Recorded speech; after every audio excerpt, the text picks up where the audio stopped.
Gotta get the thing to stay. I got a little shield behind there so the sun doesn't cook my phone up on the window there. All right, good afternoon, everybody. Uneducated Economist here. So it's probably going to be a minute before we get anybody up into the live stream. But today's live stream, it's going to be a little different because normally I just talk about economics and stuff like that. But today I wanted to talk a little bit more about some of the things that we had been talking about over the last few videos here. Mainly it was the homeless issue that we have going on, within the United States and pretty much all over the world. But, we're focusing in here on the United States and some of the mindsets of the people out here and what ends up happening with our lives when we just have like this mental deterioration that's taken place. This is really where I think like a lot of the homeless issues that we have, and then just a lot of the issues in general that people have where they just don't feel like they are living the life that they truly want, or a life that is worthy. I'm not quite sure how to explain it. I know I've been there in my past. A lot of it was during the times when I was drinking a lot, consuming a lot of alcohol and trying to cover things up, and I didn't realize what I was doing. Like, you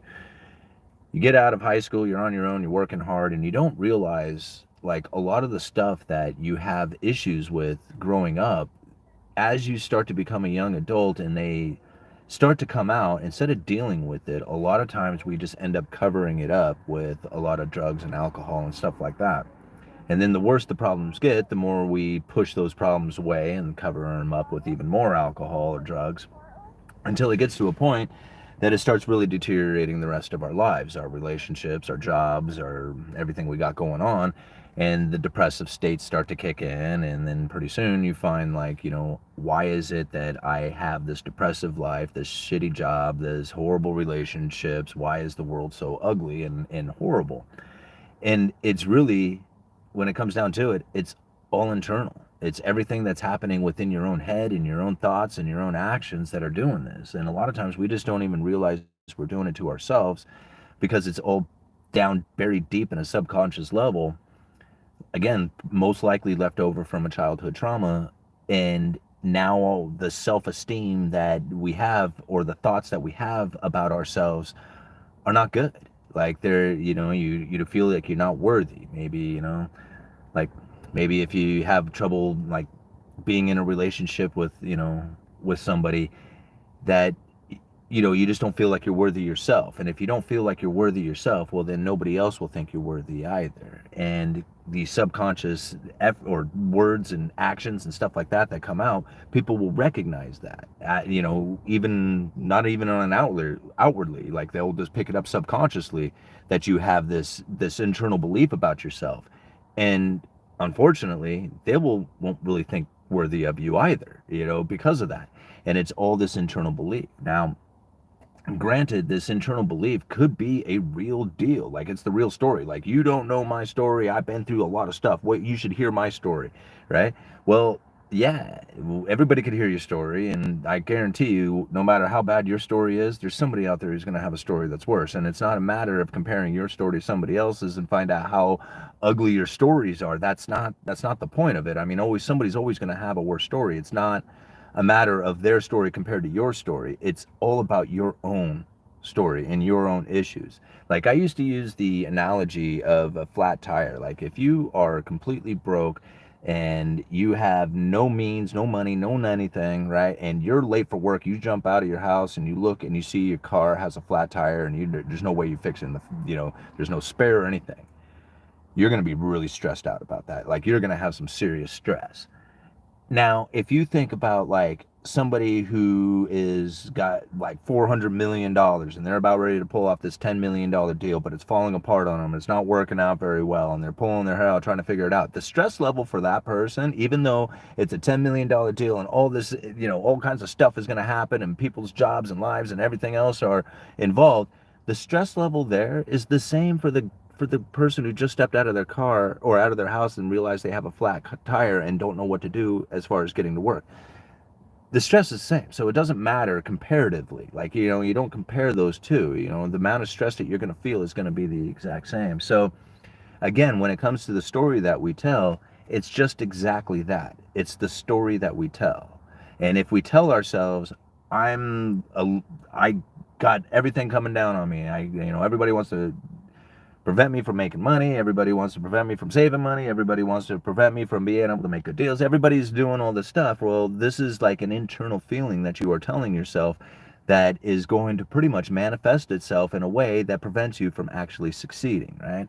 The moment that you tell yourself, no, yeah, that was a past, whatever, and you start believing into the future that everything that you're going to do from here is going to be successful. Yeah, you might run into some brick walls or issues or something that might come up that you have to navigate around or restart again. But the point being is that the story that you tell yourself is one of progress and profit and, progression and all that, right? That's the story you tell yourself, because when you start telling yourself that story, other people will start hearing that story as well and believing that story out of you. And then pretty soon you will start living that life that you were believing. Now, somebody had actually mentioned something about like faking it till you make it, right? And hate the word faking it. And I hated this term too. Faking it till you make it doesn't make like any sense to me. It's not living authentic when you're out there just faking pretending being happy and faking pretending like you're enjoying what you're doing, faking all of it, right? But there's actually a little bit of truth to all that too. And it's not a little bit, it's actually a legitimate point of it. And I kind of use like my own experience with the YouTube channel here, right? I wanted a YouTube channel that I could talk economics on, that was popular, that I might be able to make some money with. I had all these ideas of what I wanted for a YouTube channel before I started the YouTube channel.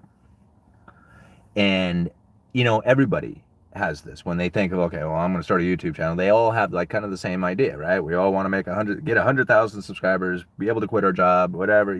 They all have the same thing. Well, the problem with most people is that they don't actually start it. Like they might start it and put a little bit of effort towards it and then just kind of fade away when it doesn't work out, or they run into a couple of issues that frustrate them, and then they just kind of basically quit from it. Well, that's not faking it till you make it. That's just faking it straight up, right? I mean, faking it till you make it means that I'm going to do this from now on until it eventually succeeds. Now, when I think about what I did with the YouTube channel, I said, I'm just going to put out a video every day. I'm gonna put out a video every day, and I'm gonna talk macroeconomics on the level that the best that I can possibly do. And so I did it every day, and I thought of myself as a YouTuber, and I said, okay, well, I'm not making money, but maybe someday I will, and I'm gonna do the efforts as if I'm making money. I'm gonna pretend in my mind that I am making like money off of it, and that's the way I'm just gonna live, right? And make these videos. Well, pretty soon, if you're putting out videos every single day, and you have to put out a lot of effort to do it, pretty soon it's a lot easier to start putting out videos every day because you do it every day. And if you're talking macroeconomics every day, well, pretty soon coming up with ideas for videos is a lot easier. And if you're doing videos every day, well, like actually recording the videos becomes a lot easier. You don't have to do so many like takes or edits or anything else like that. Pretty soon you're doing it on a regular basis. You realize I'm a YouTuber.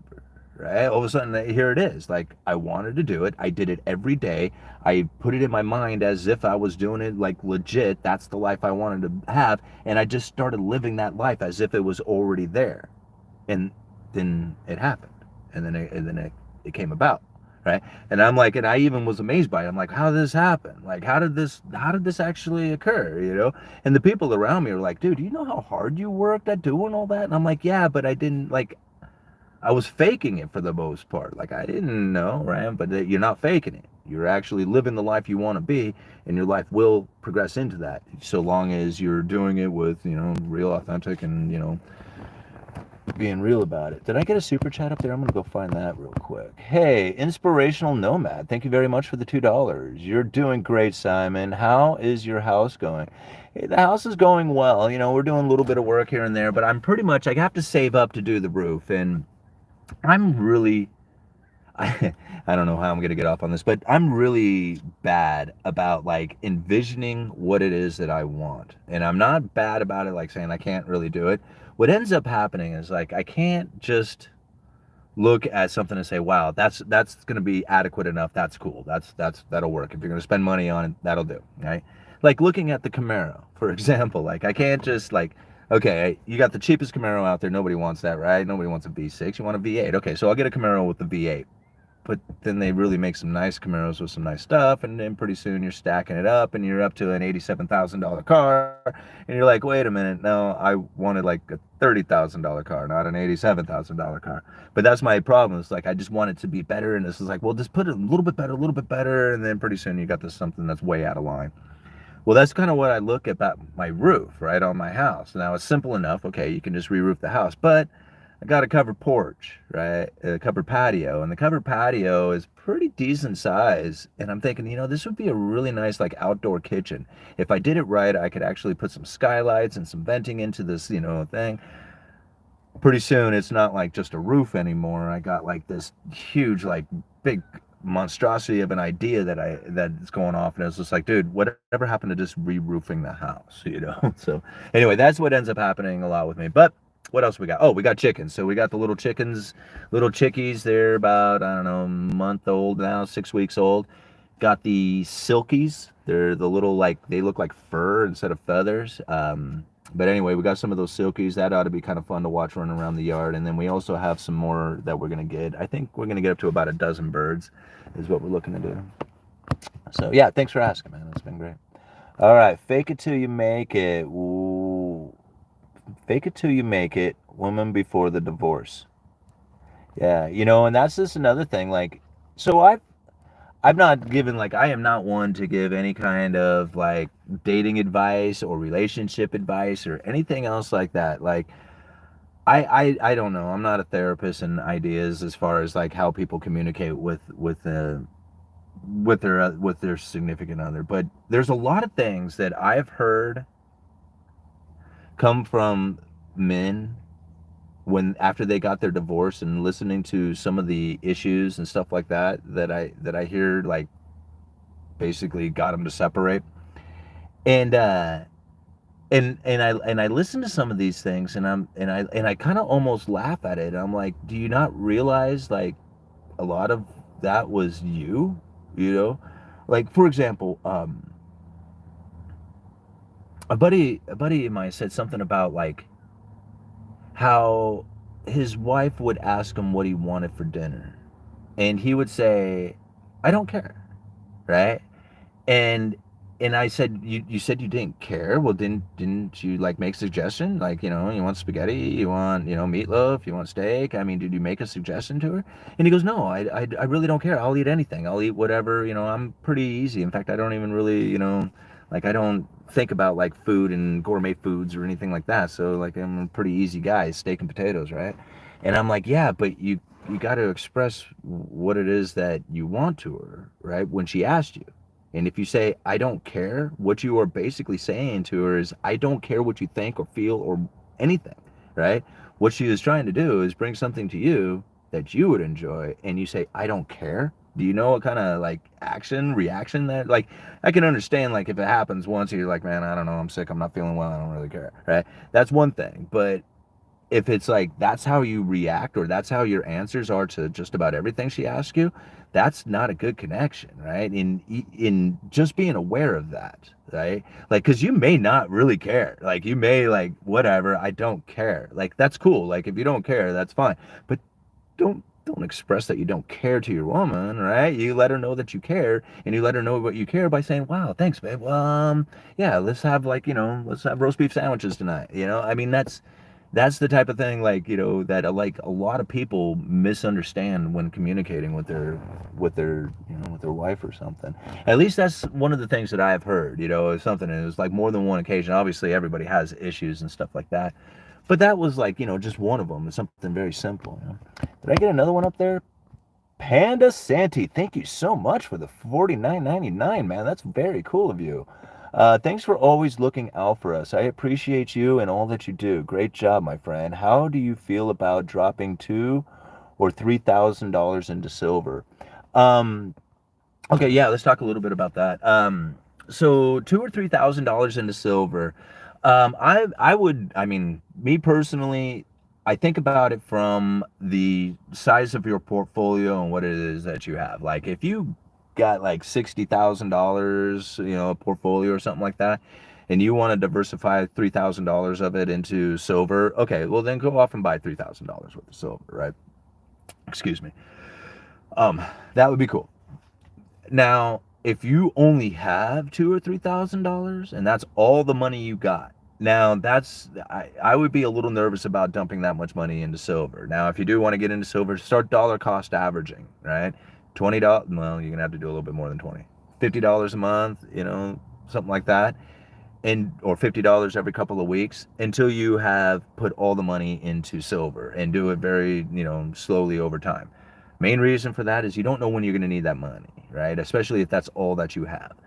So if you don't know when you're going to need that money, it'd be very dangerous to just dump it out there and then realize, shit, I need this money, and then you have to go and sell it again because you're not going to get as much money back as much as you paid for it. So silver is a long time kind of thing that you want to be part of. Like, you don't want to dump it all at a price right now just to realize that you're not going to be able to get your money back out of it.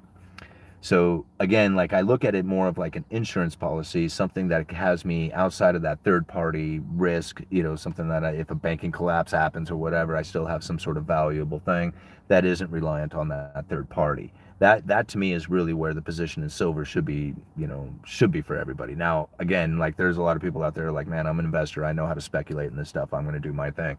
Cool, right? But me personally, it's an investment. That's what I look at it as. And if it is I'm sorry, not an investment, in insurance, and that's the way I see it, if that's the case, then I do it over time instead of just like dumping it all at once. If you're looking to protect yourself from like banking collapse, inflation, stuff like that, I mean, again, I've never had silver protect me from inflation, not once. And I mean, there are a lot of people who will theorize on that whole thing. This is my personal experience. I've been buying since 2009, and I have yet to have silver protect me from inflation.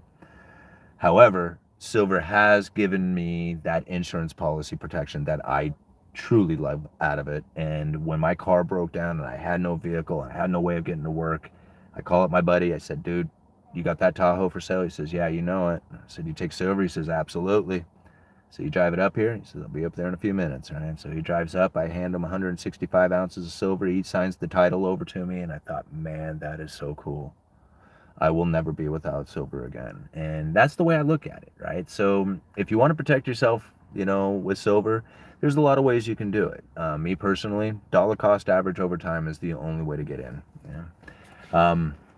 And I may be taking, just to kind of let you guys a little bit of in on it, I may be taking a sponsorship here soon,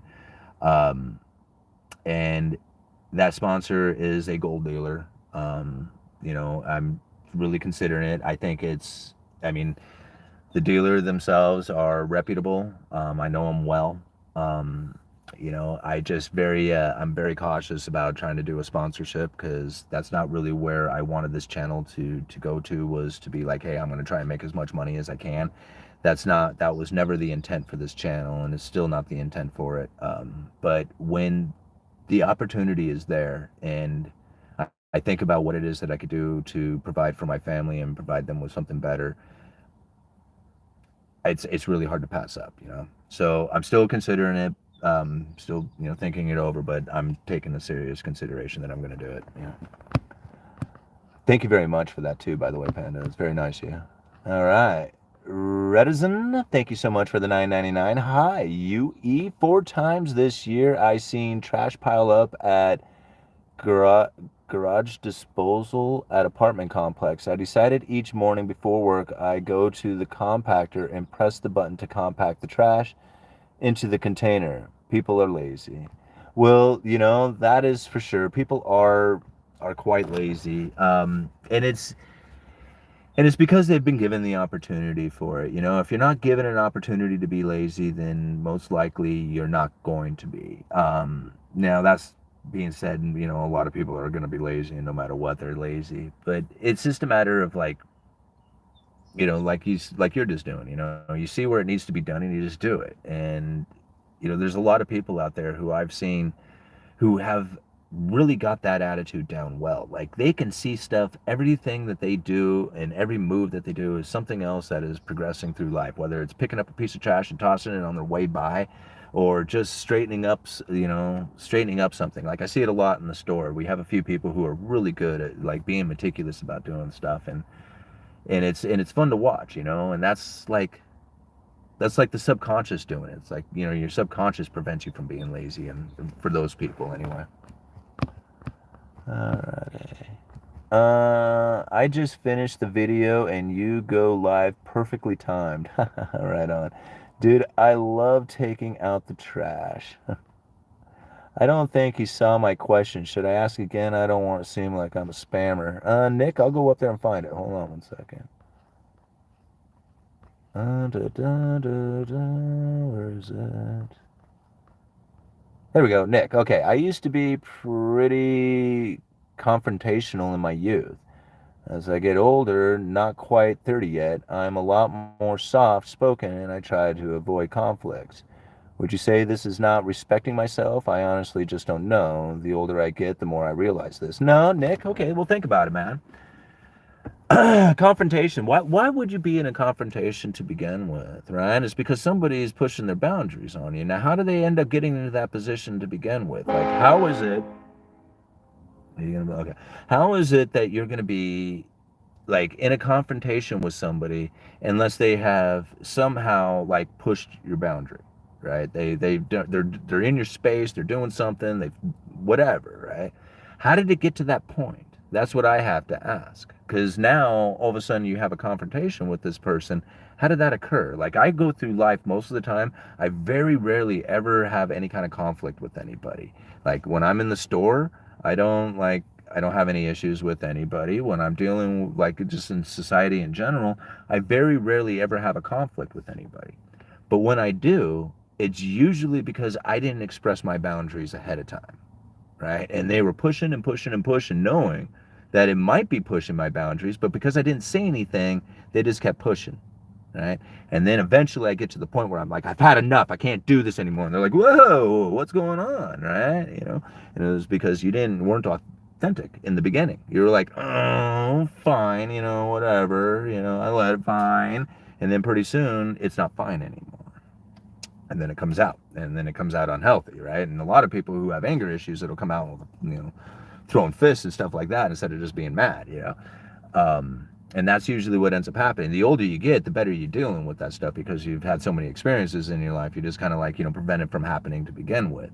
But that's really what it comes down to, is that I'm not saying you personally, but most likely it was because there was you not behaving authentically in the early days of whatever it was before the conflict actually happened.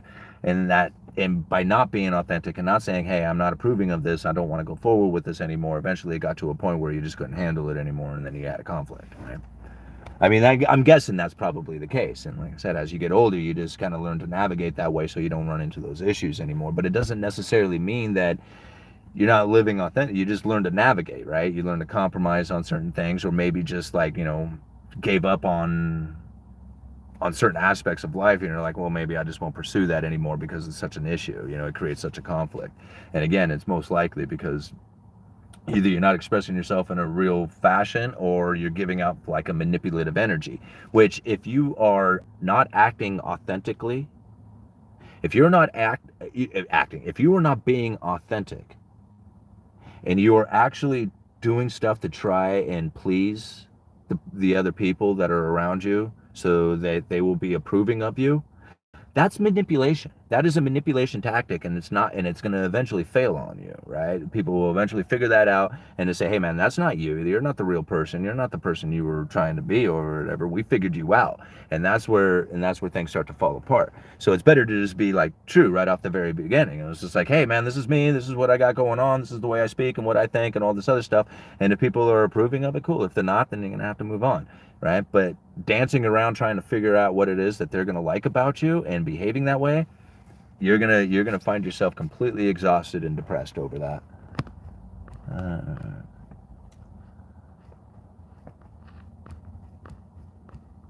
Let's go down here. Thanks for answering my question, UE. I appreciate your response. Yeah, you bet, Nick. I hope that helped. I wasn't trying to be like, offensive or anything. I hope you didn't take it that way. It's just, just my observation from the question. Authenticity can be faked. Look at a car salesman, or when I was almost mugged and I patted my pocket and said, crap, I forgot my wallet, and walked away. Well, authenticity is not faked, right?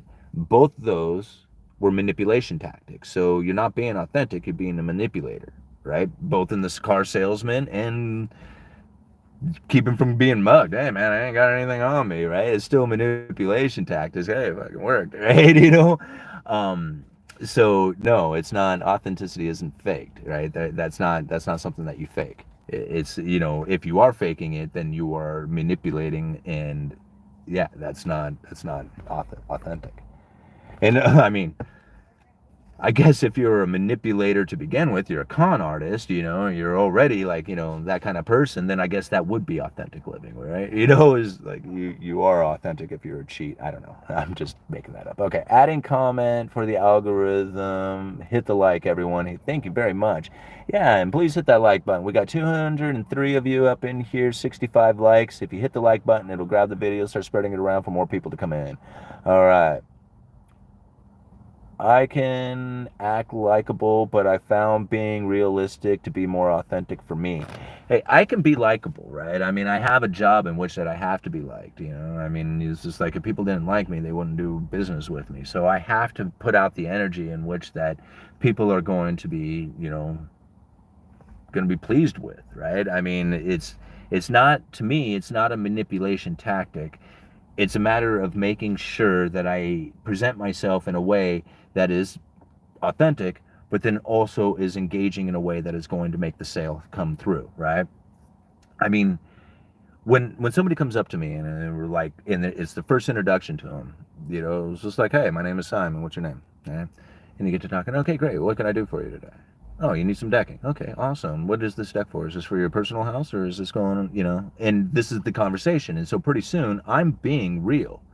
But everything, like, I don't really care that they have a dog, right? It's not, I mean, I will never meet these people again. I don't care what kind of dog it is. I don't care what the name of the dog is. I don't care how long they have the dog, right? And none of that stuff is like, into me, is not part of my care.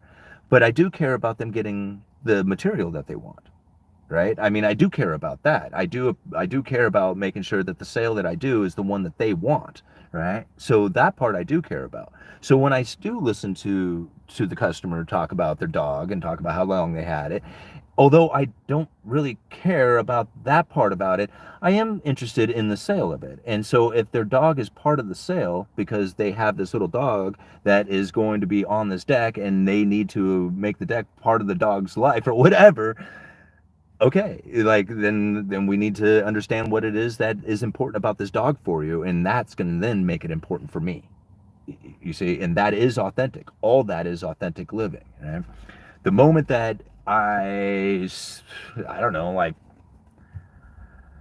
I don't know, like, I mean, I see it a lot with relationships. Like, I see people like dealing with each other, like, these two people want to go out on a date or whatever, and the guy's like, oh man, and he starts like behaving in ways that tries to seek out her approval, and I'm like, dude, what are you doing, man? That's not even you. That's not even what you normally are acting like. That's manipulation inside of that, when you're trying to get somebody else to react to your actions or something like that, and you're not being authentic and real, and you're trying to seek out approval. That's manipulation. All that is, right? And so in what a lot of people don't understand is that when you let go of all that idea, like, oh my God, is she going to like me? Oh my God, am I going to get the job? Oh my God, am I going to get the deal? Oh my God, if you let go of all that stuff and you're like, if I get it, I get it. If not, so what? Right? We're just going to go for it. We're going to do the best we can. We're going to put forward the information. And if it happens, it happens. Right? And, whether we win it or don't, that's not really the part of it. We're just going to do the best we can here. Right? And you move forward with it and you present it in that way. It's very magnetic. Like, people are like, man, you may not even be the best at it, but because you were real, because you were awesome about it, because you were, doing it in a way that was not trying to see, seal the deal. Like, you're not being manipulative. You're just being you. You're just being presenting, and that's really how this stuff is done. I mean, if you put it in your mind, I really need this to happen. I really need to make this deal go down. Like, this doesn't go down, it's going to be like life.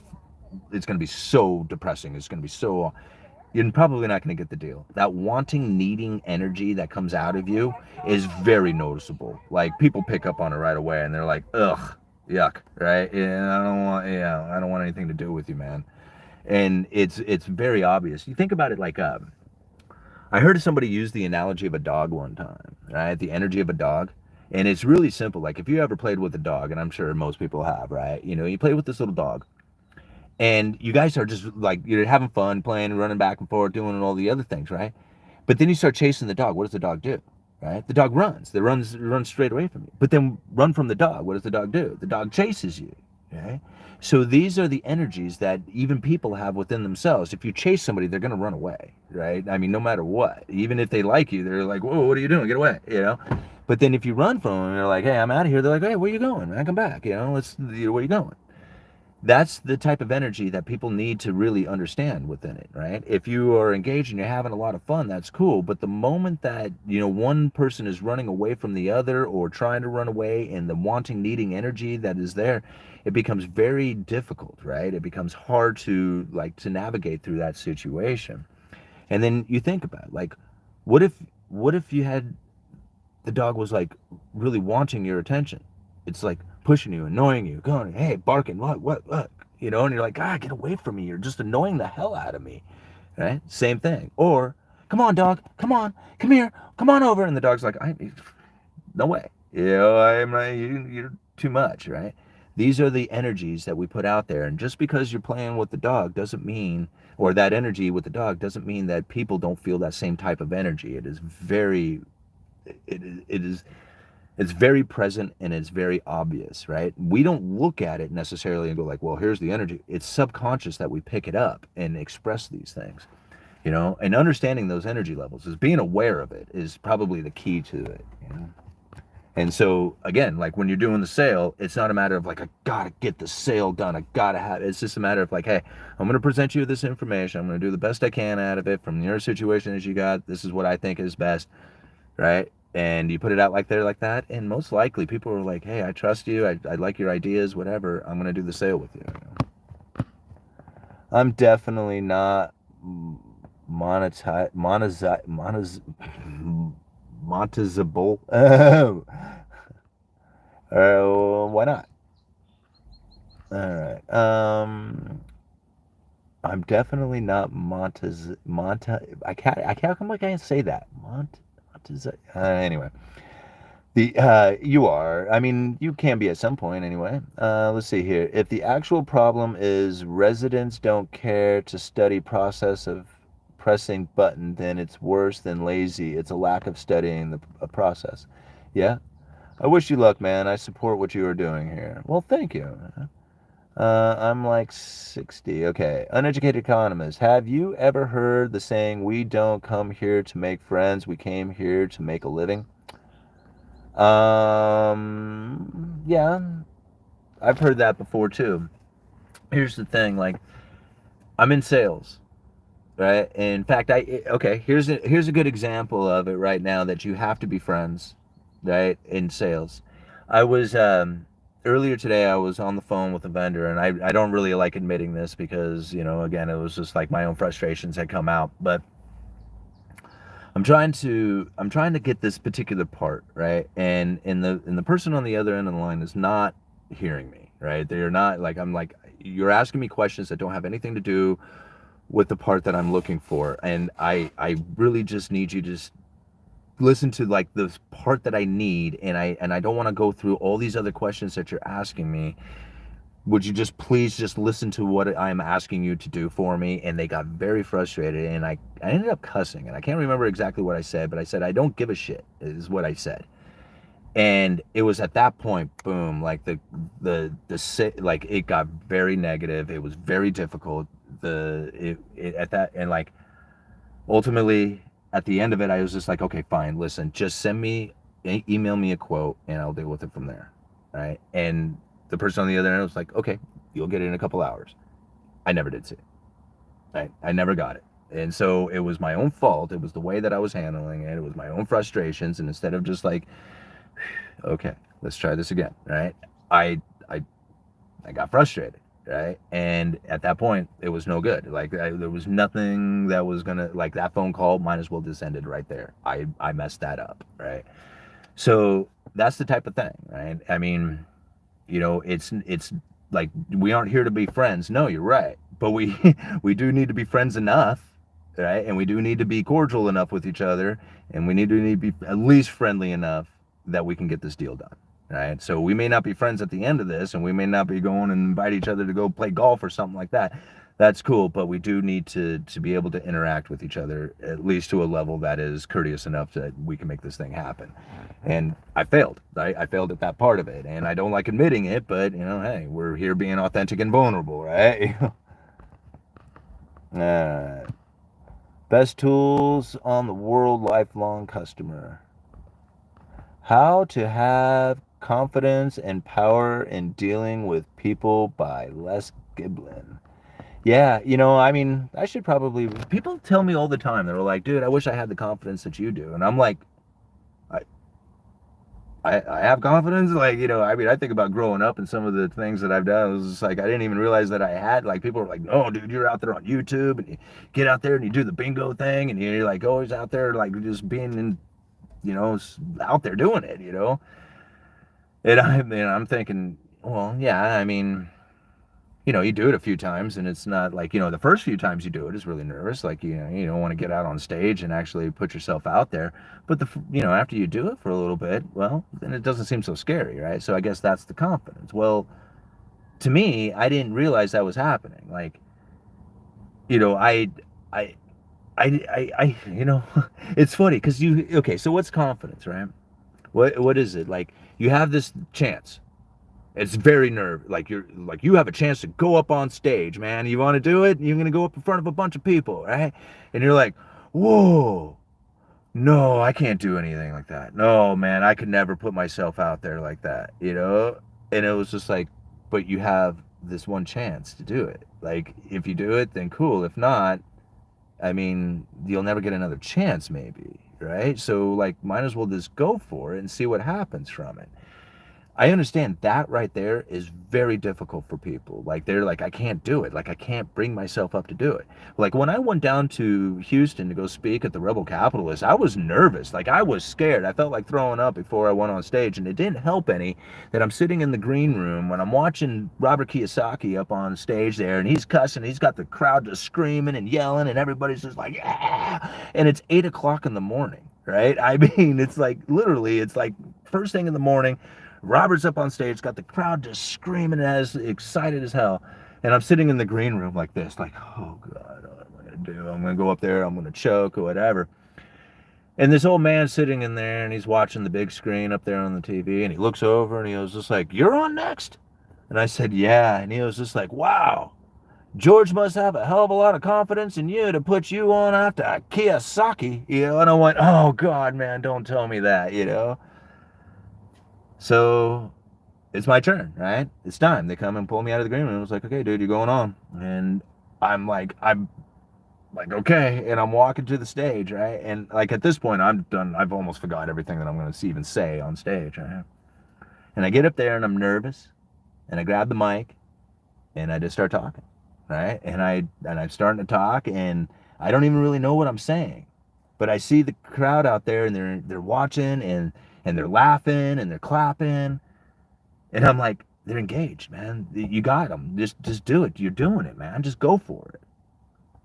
So I go for it, right? And at one point, I actually, like, I came to. Like, I'm in the middle of doing this thing, and I come to, and I have no idea what I've just said or what I'm about ready to say. And all I see is like a sea of eyes out there. And I'm like, oh no, right? And I'm thinking, well, just keep going, right? Just start saying something.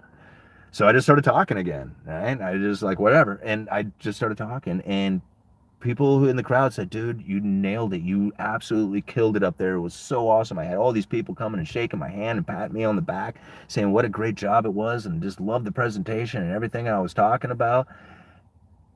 It was incredible. It was one of the most incredible things I'd ever done. And I mean, I look back on it, and I don't even know. Like, I mean, How did I come up with the strength to do it? How did I come up with the confidence? How did I come up with all these things? And I just told myself, it was just like, you're going to do this. If you screw it up, don't worry about it. Just go do it. Just go do it. Right? So that's what I did. Yeah. Same thing with everything. Like even like, even something like interviewing Peter Schiff. Like when I was first studying macroeconomics, Peter Schiff was like, I mean, he was like the man. Like, I mean, I looked at him like he was like, a god or something. I'm like, man, if I could ever meet Peter Schiff, man, that would just me like just totally be something like I would really love to meet Peter Schiff in my life someday. And he's on my channel, right? I mean, I asked him for an interview one day. I emailed him and he said, yeah, when do you like to do it? We have these dates here. And I thought, holy moly, I'm actually going to speak to Peter Schiff, right? I mean, this is like, I'm like excited about doing this. And I'm like, okay, how do I get this done? Like, he wants to do the interview during the week. I'm at work. And I'm like, okay, well, I'll set it up on my lunch, right? So I set up a time to do this interview on my lunch.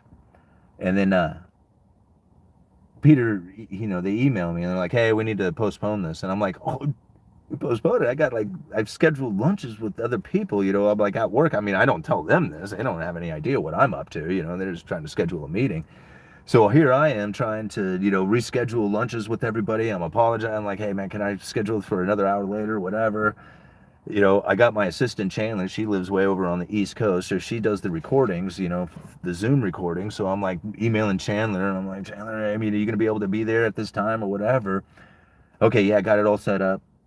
Peter sends me another email. Hey, I'm sorry. We're going to have to postpone it another hour. I'm like, oh, God, I'm doing it again, right?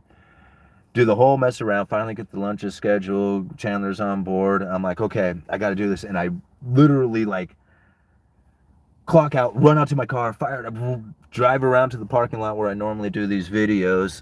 I fire up the Zoom meeting and like I'm there just in time. I'm at the Zoom meeting for about a minute or two before Peter comes on, right? And I see Peter come into his camera was on and I can see his like desk and his background, the banner in the background. And he comes on and I'm like, and I'm sitting there and I'm like, I'm kind of nervous, this is Peter Schiff. I haven't never spoke to him before, so I see him there and he gets on, he grabs his earpiece and he puts it in, he's looking in the screen, and I can see him like looking in the camera and he grabs the mic and he clips that on. He was just like, dude, are you sitting in your car? And I'm like, oh yeah, man, I do my videos from my car. And it was just like, he was like, okay, that's kind of weird. He didn't say that, but you could tell that he was a little bit whatever. And I said, okay, man, hey, thank you, Peter. Thanks for taking the time. I really appreciate it. I'm a huge fan. I've been following you for a long time. So I just thought we would have like, this is kind of, general conversation. I got a few questions I'd like to ask you about it and just get your opinion. This is what my channel is all about, and I was hoping that I could, maybe talk to you for an hour. He was like, an hour? Geez, we could have been recording this. We would have had 10 minutes into it already. And I'm like, all right, Peter, no problem. I mean, he wasn't being that rude. He was pretty cool. And so I'm like, all right, man, yeah, let's get it started. So we get the Zoom meeting started. Peter is so cool, right? So I blast out all the questions. He answers them very good. I mean, I think the interview just went off swimmingly. And, I think about it afterwards, it's just like when it was all done, I'm like, yes, man, that went off perfect, And I'm like, I finally got to talk to Peter Schiff. The interview went great. The scheduling made it, considering that I had to do all this stuff, And I was like, at one point I was thinking like, I never thought about giving up. Like, I never thought about saying, okay, I'm sorry, we're going to have to postpone this or whatever. Like, it was, no, this is going to happen, right? And then I'm sitting here in my car, and it's just a bit like, after all this effort of trying to get it there, and Peter's about ready to come on, and I'm nervous about it, and he's just like, dude, you're sitting in your car? And I'm thinking, that, like, when he said that, it was like, man, that was it. It was like, I had no problems after that. I wasn't nervous anymore. It was just like, everything was cool. And that's just kind of how that went down. I'm not sure why I told that story. Anyway, did I get some more super chats? Yes, I did.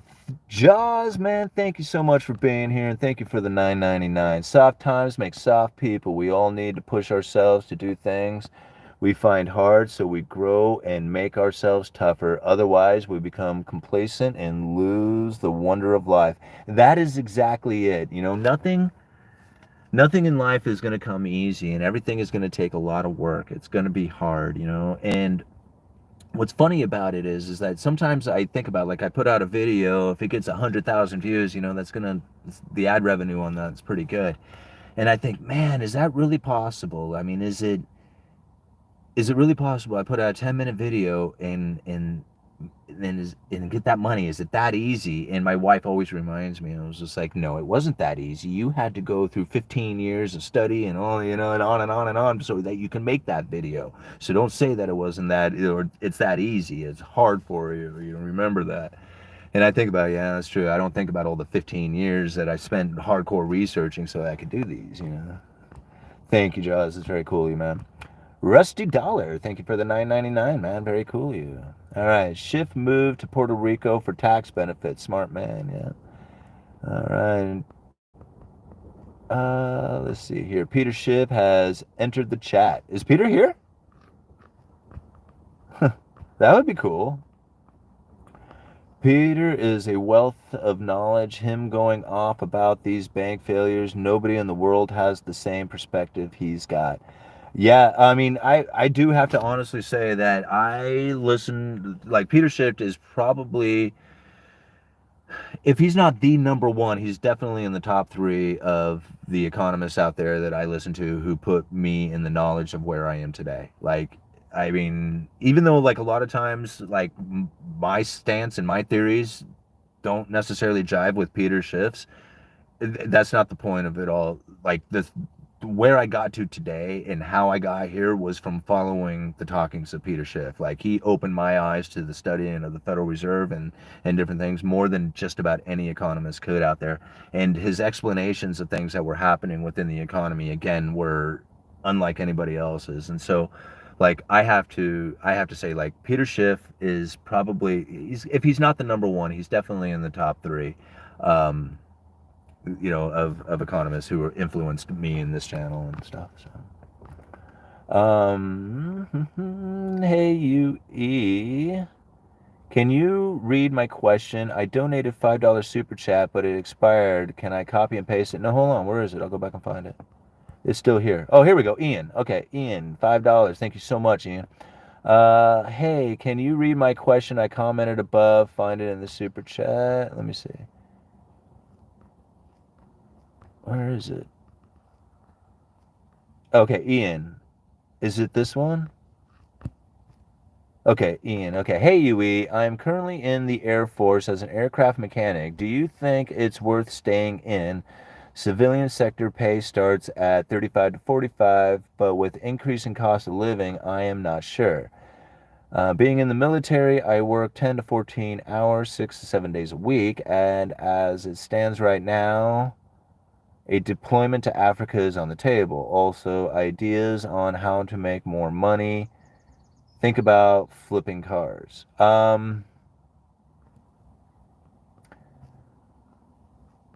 Okay, so I grew up in a military family.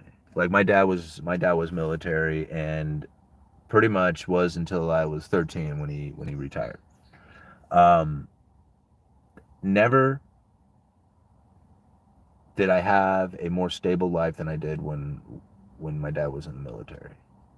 Like, that by far was like was the most consistent time, right? Which was really awesome. Now, with that being said, every single male in my family has joined the military, including my little sister joined the military. She graduated high school early so she could join the Marines at 17. Um, I'm not I'm not one for military personally.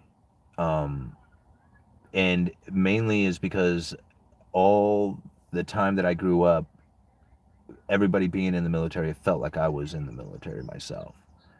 I also know that if you don't get good grades and you can shoot a rifle really well, there's pretty much one thing you're going to end up doing. And I wasn't about that. So, me personally, I wasn't ever going to go into the military. However, the benefits of being in the military and what that can do for your life and your family, retirement, stuff like that. My dad, he did it. Like, he did a full life in the military, in the Coast Guard.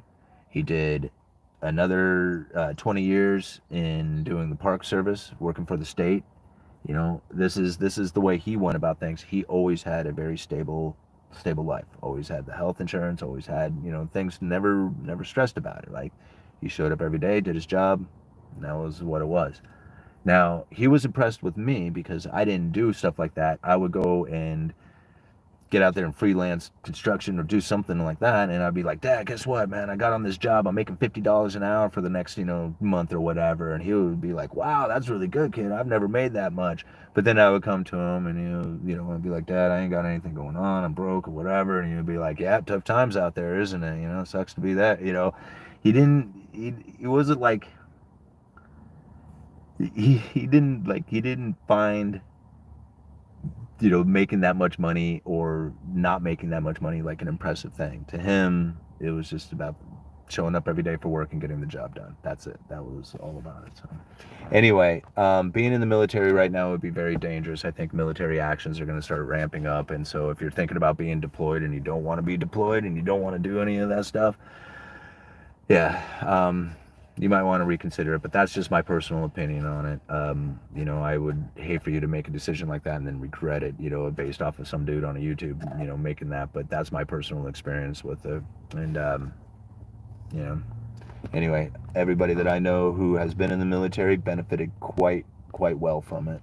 So, Robert Kiyosaki might be the most confident dude out there. Yeah, that's true. Can I throw a flashbang at residents who doesn't activate the compressor? We're going on about this compressor. UE got his cherry popped. You talking about on stage? Or something? What are you talking about? All right. Can we see the vid? What vid? What video are we talking about?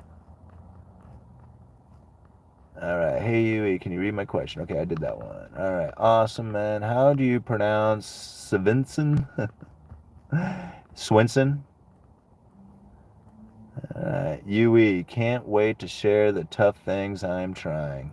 Right on. Yeah, Jaws. I mean,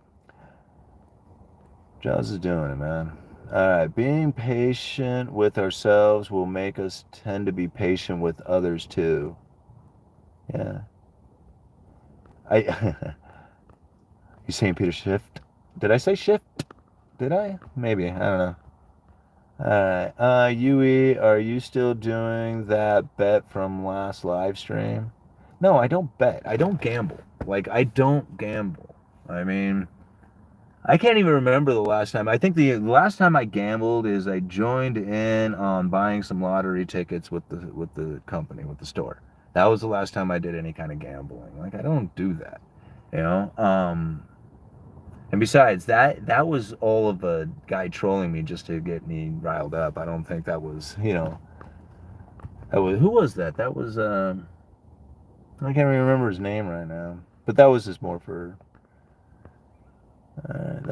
him just getting me worked up. Hey, I like it post poop your name too. All right.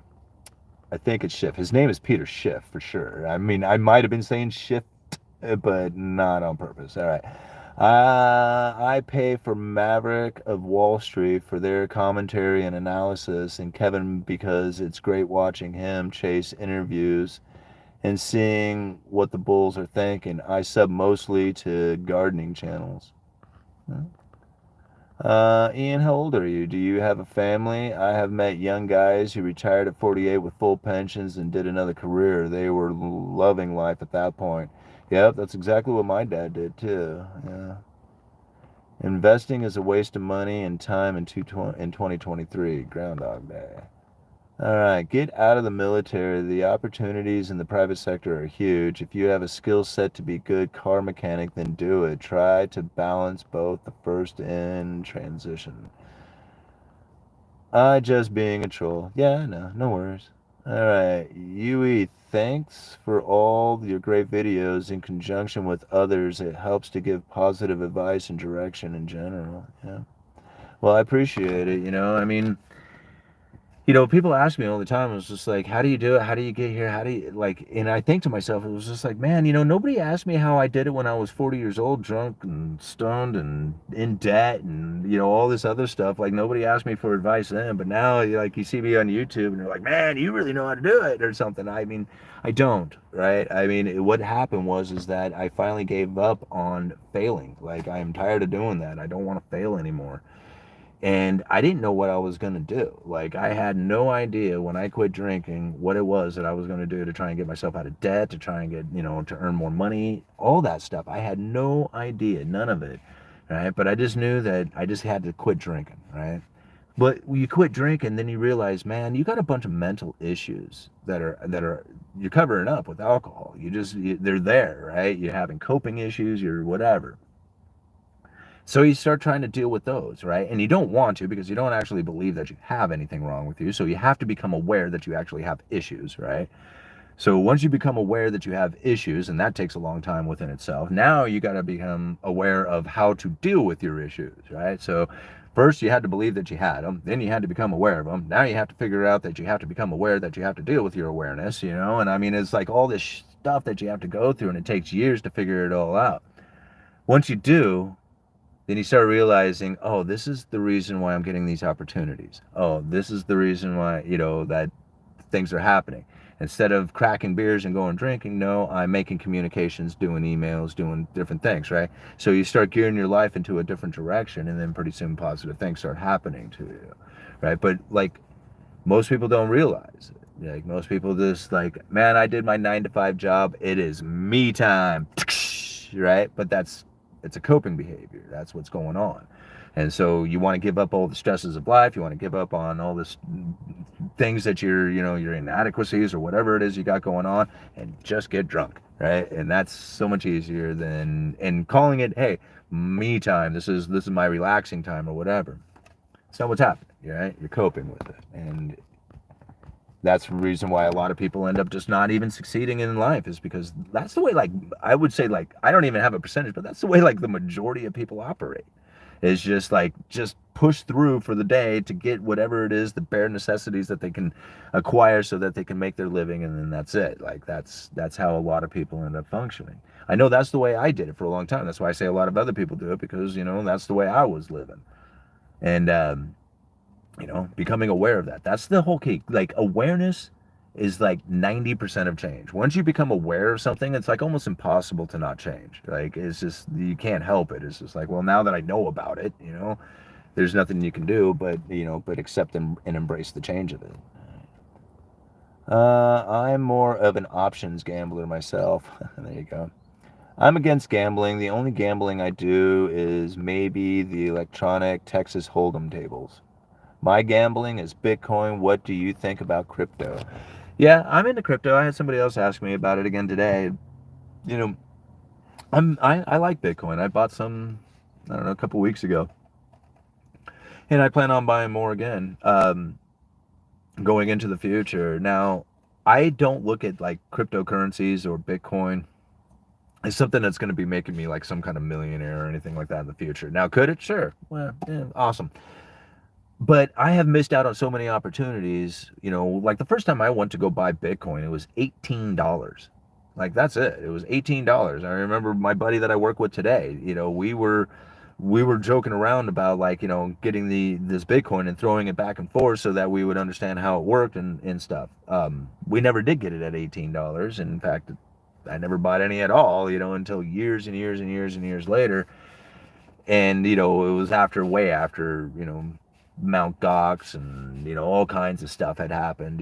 I mean, I watched all those things take place, and I'm like, I'm going to start getting into this stuff. And so I just started dollar cost averaging in. I don't know how much I have. I have, like, I don't know, a little over half a Bitcoin, I guess, maybe. I mean, I don't even, and I have it split up against a bunch of wallets, so. All right. Alexander Curry, thank you very much for the $2. Greetings from West Palm Beach, Florida. Right on. I'll be in Florida here in a couple of weeks. All right. It might be better to come from a grounded neutral position rather than a positive negative charged. Yeah, absolutely. Anything that you can look at from a neutral position is probably going to be the better way to go about it. right? Anything that's bad that's happened to you, if you can observe it from a neutral position and say, yeah, this happened to me, but it isn't going to dictate my life, right? This divorce, this job loss, this death in my family, this or whatever, friend, or, these things are very traumatic and they're very impactful, and it changes the way that we live our lives because there was so much meaning behind it all. But it's only the meaning that we give it, right?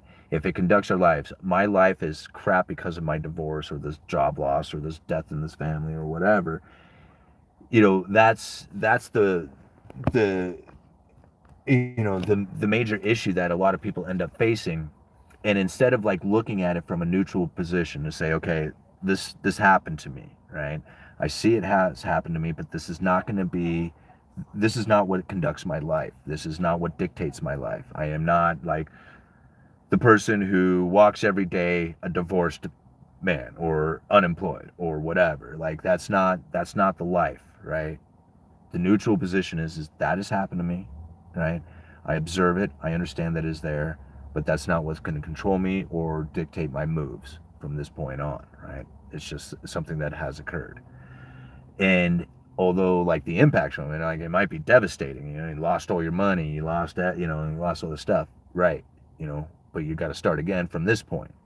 And all that stuff had happened to you, and we have to observe it from a neutral position because we can't change it. Like you can't just go back and say, okay, well, let's remove this part of your history so that it didn't impact you in that fashion. Like you can't do that. Like it's already happened, it's there, and we can continue to live as if it's going to continue to impact us, or we can say, no, that's our history. We got a new history that we're going to start from here, and that's really where looking at it from a neutral position is like the key to it, like the key to moving on with your life if you had some kind of traumatic event happen. I mean, the real key to it is becoming aware of the trauma and to focus in on it, to know what it is, and so that that it wasn't something that is going to continue to be your life and going into the future. It was just part of your past.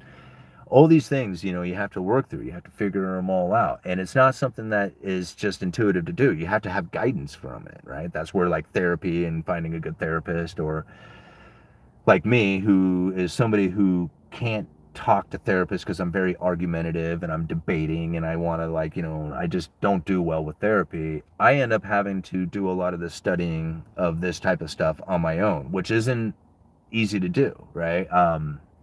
Mainly because it's better to go through a lot of this stuff with guidance, especially if you're going to go into like childhood trauma stuff, right? Because if you don't have anybody guiding you, next thing you know, you release this stuff and you're all angered about it and you're like, oh, and you don't know what to do because you didn't have somebody there going, okay, hold on, man, let's kind of regroup, let's kind of unpack this thing in a different way and be a little bit more neutral about the observations of everything we see. But then when you're just on your own trying to figure this stuff out and you're like cutting loose, it's kind of dangerous, because you don't know what it is that you might end up finding about yourself or the feelings that you end up having once you start doing things like that. Um, you know, Everybody should. I mean, but again, with guidance, it's very helpful to do that. Um, but like I said, I'm kind of more the person who likes to be self-taught. Like I like to go and find this information for myself, and going and researching and doing these things, it's not exactly easy because again, there's not somebody who's just like, hey, let me show you this might help you out. Instead, it's me going, what the hell, what's that, what's this, and that's kind of the same way I studied economics. All right, it might be better to come from a grounded neutral position. Oh yeah, we already talked about that. Okay, if you go military, do a trade as a job, don't go combat, arms, aviation, maintenance, is I dare say safer than living in a major city. ICBM, star flying, we moving our assets are getting out of Dodge. External doubt is the Darth Vader in our lives. Yeah. What's up, UE? If you work for yourself, auto maintenance is awesome. Unfortunately, pay hasn't kept up with other easier maintenance fields. UE, can you describe the difference between price hikes and the expansion of money and credit? Okay, so the expansion of money and credit. Now you think about it like, okay, so I think, I mean, the difference between these two, right, is one is like really doesn't have anything to do with the other. Okay, they really don't. And if you can understand it from that kind of point, then because everybody wants to say money printer go up, prices, money printer go burr, prices go up. It's easy enough to say that, right? But it's very difficult to answer somebody when they say, well, how come quantitative easing 1, 2, 3, and 4 failed to produce the inflation scenario that the Federal Reserve was looking for? Nobody likes to answer that question. They're like, oh, well, that's a little too complicated for me to try and address, right?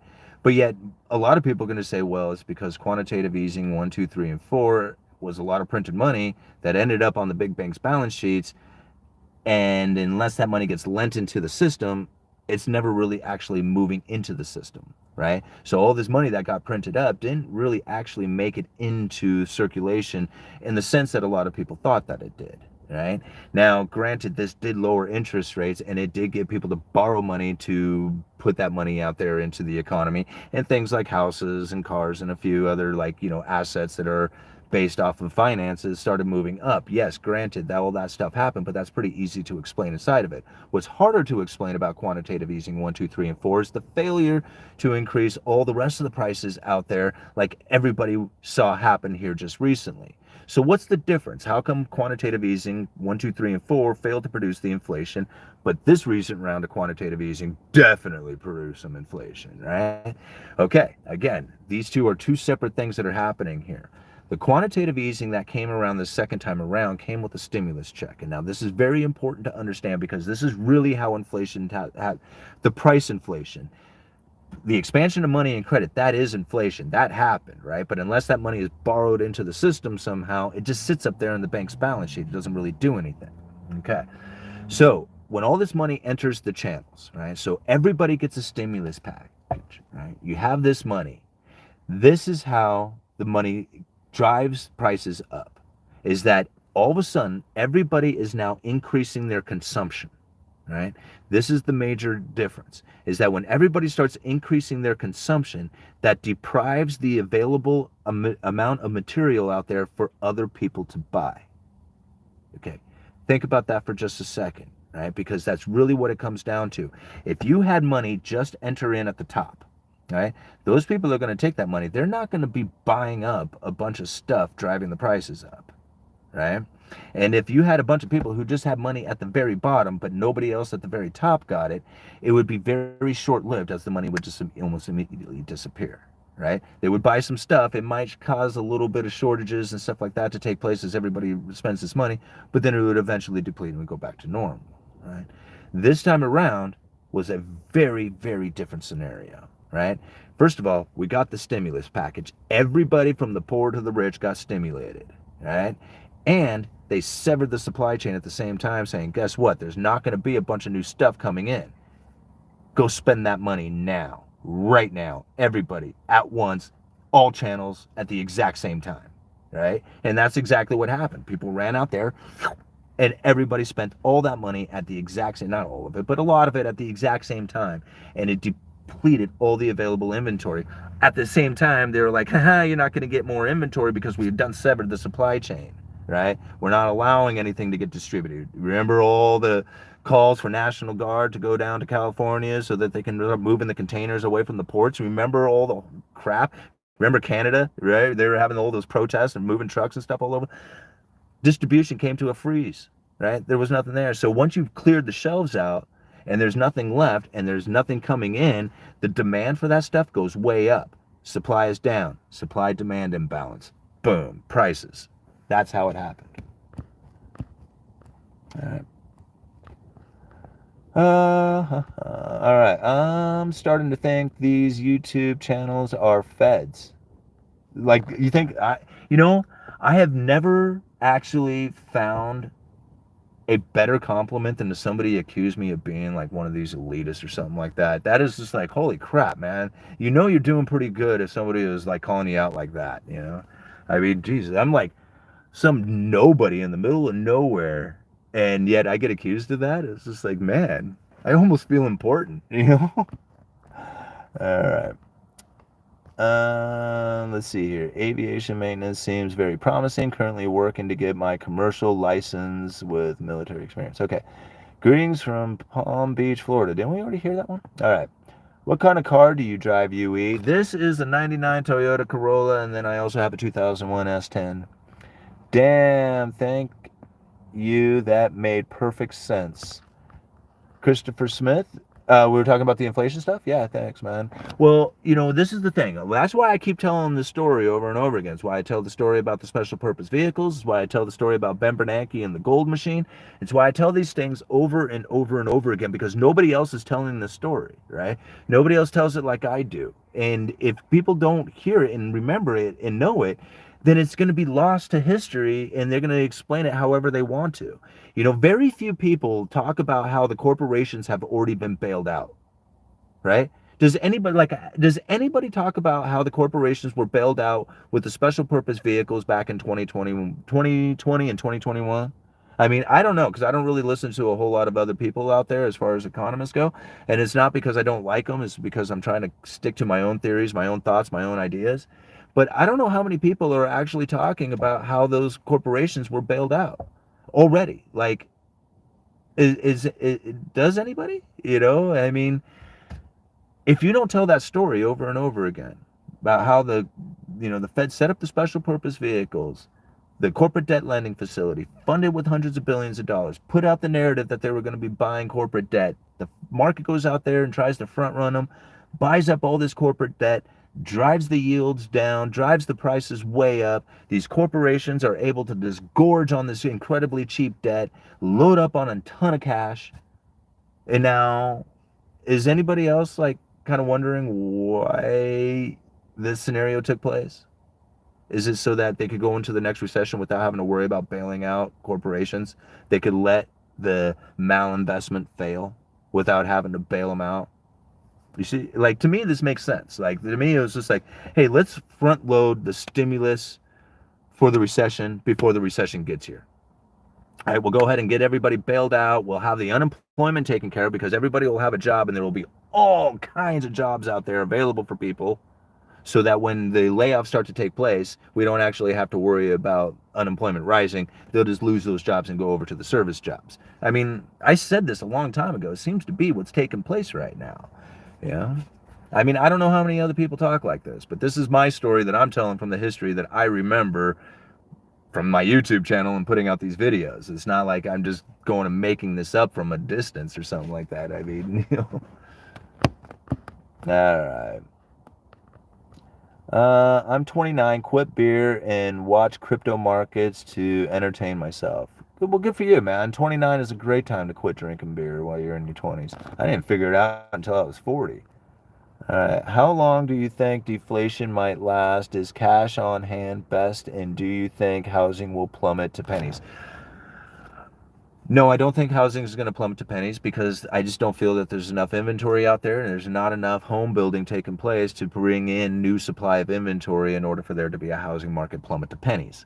Okay, that's just my opinion on it. Will we see pricing come down? Yeah, probably significantly in some very hot areas. But as far as a crash of the housing market, I don't see it. In fact, I'm starting to see things starting to move the other way on it. So no, I don't believe that the housing market is going to crash. Or plummet. Now, how long do I think deflation is going to last? Like the tightening up of the money supply, like the Federal Reserve and the like keeping interest rates elevated. I mean, is that the deflationary scenario that we're talking about? Because right now, nobody's talking about deflation, even though there's less mortgages being written, there's less car loans being written, there's less debt being taken out in all kinds of directions. That's the destruction of credit, right? And if there's less credit or less credit issuance, that's less money being in the system. That's a deflationary scenario. It's just people don't recognize it yet because all the prices are still quite elevated. I mean, just look at lumber. Lumber's getting super cheap. It was down to like 350 per thousand today or something. I mean, ungodly low. I didn't even think it was going to get much below 400, but yet here we are, and I'm sure the mill curtailments are now really starting to kick in. It's going to be, for too long, there's going to be nobody milling up lumber. All right. I'm 24 years old, just starting with framing for about a year in this field we're sticking to, or am I wasting my time? Framing houses? No, I think framing houses is a great job to be in. The only problem is it's a feast of famine, right? So framing is high production and you can make a lot of money doing it. But if you're not in a particular area that is, doing a lot of building, then yeah, you could find yourself like, out of work if they're not building, or you find yourself like in competition with a bunch of other people who are framing. So, I mean, framing houses is an awesome job. Now, I personally, that was my favorite part of construction was framing. Um, because that was like the actual building of the house. That's what was cool. But I knew how to do all kinds of other stuff. So, like, if we weren't on a framing job, I'd be roofing or siding or doing concrete or doing all kinds of stuff. So I was working construction. I did all kinds of things, not just frame. So if you are a framer and you enjoy doing that, stick to it. I mean, I would. But then pick up some other skills, like maybe, do some flat work for concrete. And, that way when, framing is down, you can go and, pour slabs or do foundations or something like that. Yeah. Alright. Buy gold. I think this behavior goes hand in hand with this economy. Oh my god, that's less. Okay. Um, Framing sucks. I'd swing trade. Start being your own bank. Go for the long term, and you can escape this horror show. What is swing trade? You buy cheap stocks and sell them high up and down all day. You're the hidden gem of YouTube. I just watched your latest video about being authentic. You speak the truth about a lot of topics with intelligence. Best of luck to you. Well, thank you very much, Corvette Jimmy. I love the name. Yeah, well, I appreciate it, man. Like, well, this is some of the experience that I've gone through, right? And it's not easy, like coming out and saying, hey, man, I got like I had these emotional issues, these mental issues, these things that I'm trying to overcome that people were telling me I had that I never would have believed out of them. And then when you have to admit to it, it's just like, man, I wonder how many other people are sitting in that same position that would, benefit from just hearing another person talk about it. And so that's really what this is all about, right? I mean, that's the reason why I'm putting these particular videos out there is, for one, I got such a great reaction, in comments and stuff like that from doing it. But then also, like, if this channel really is meant to help people, well, then, part of that is, sharing about how it is that you were able to overcome a lot of the stuff that that you were dealing with. And I still deal with it today. Like, I mean, all the time that, I have to, you know, think to myself, are you living that true authentic life? Are you engaging in behaviors that are not being manipulative, and stuff like that? Like, being a people pleaser is a manipulative behavior. Like, a lot of people don't realize that. If you are behaving in a way to try and get somebody else's approval, that is a manipulation straight up. Right? I mean, there's no other way to look at it. And a lot of people are like, man, I'm not a manipulator. I'm a nice guy. I'm just trying to get everybody to get along and be happy with me and be happy with the situation. That's the problem. Don't do that. Stop trying to get everybody to be happy and be cool with the situation. That's not your job, right? That's not up to you to do it. That's left over from when you were a little kid trying to make sure that mom and dad were pleased with everything that was going on so that everybody would be cool and happy in the household. And you gave up your own needs and ideas and everything so that you could have those people be happy. And now you're an adult and you don't know how to get your own needs and stuff met, so you're manipulating life around, or the people around you, in order to try and get those needs met, right? Don't do that. Stop it, right? It's like, all you have to do is just live your authentic life. Just don't worry if somebody is going to be upset with you. You might find now, if you're going to do this because you have lived such an people-pleasing behavior, have been in that nature for so long, and now if you're going to get out of it, what you are going to find is people are going to get very upset with you. They are going to be very mad. They're going to be like, you are not behaving right, right? But that's because they are used to you being the people pleaser. That's who they are expecting out of you. They are not expecting the real you. And when the real you does come out, it is very uncomfortable for them. It is very unfamiliar. And that right there is the reason why a lot of people fail to ever get out of that people pleasing behaviors, because they don't want to upset the people around them.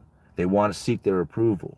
And the moment that you say, okay, I'm not going to seek your approval anymore, and it may get to the point where I'm going to have to let you go, and if that's the case, then that's it, because I can't live unauthentic. I can't live this way anymore, right? I'm depressed. I'm anxious. I am constantly feeling like on edge, like I'm never doing anything right. That's it, man. It's over. Just call it quits right there. It's done. Okay? Now, from this point on, everybody you engage with, they say, hey, I want you to do something. And you're like, okay, no, I don't want to do it. I'm not going to say okay because you asked me.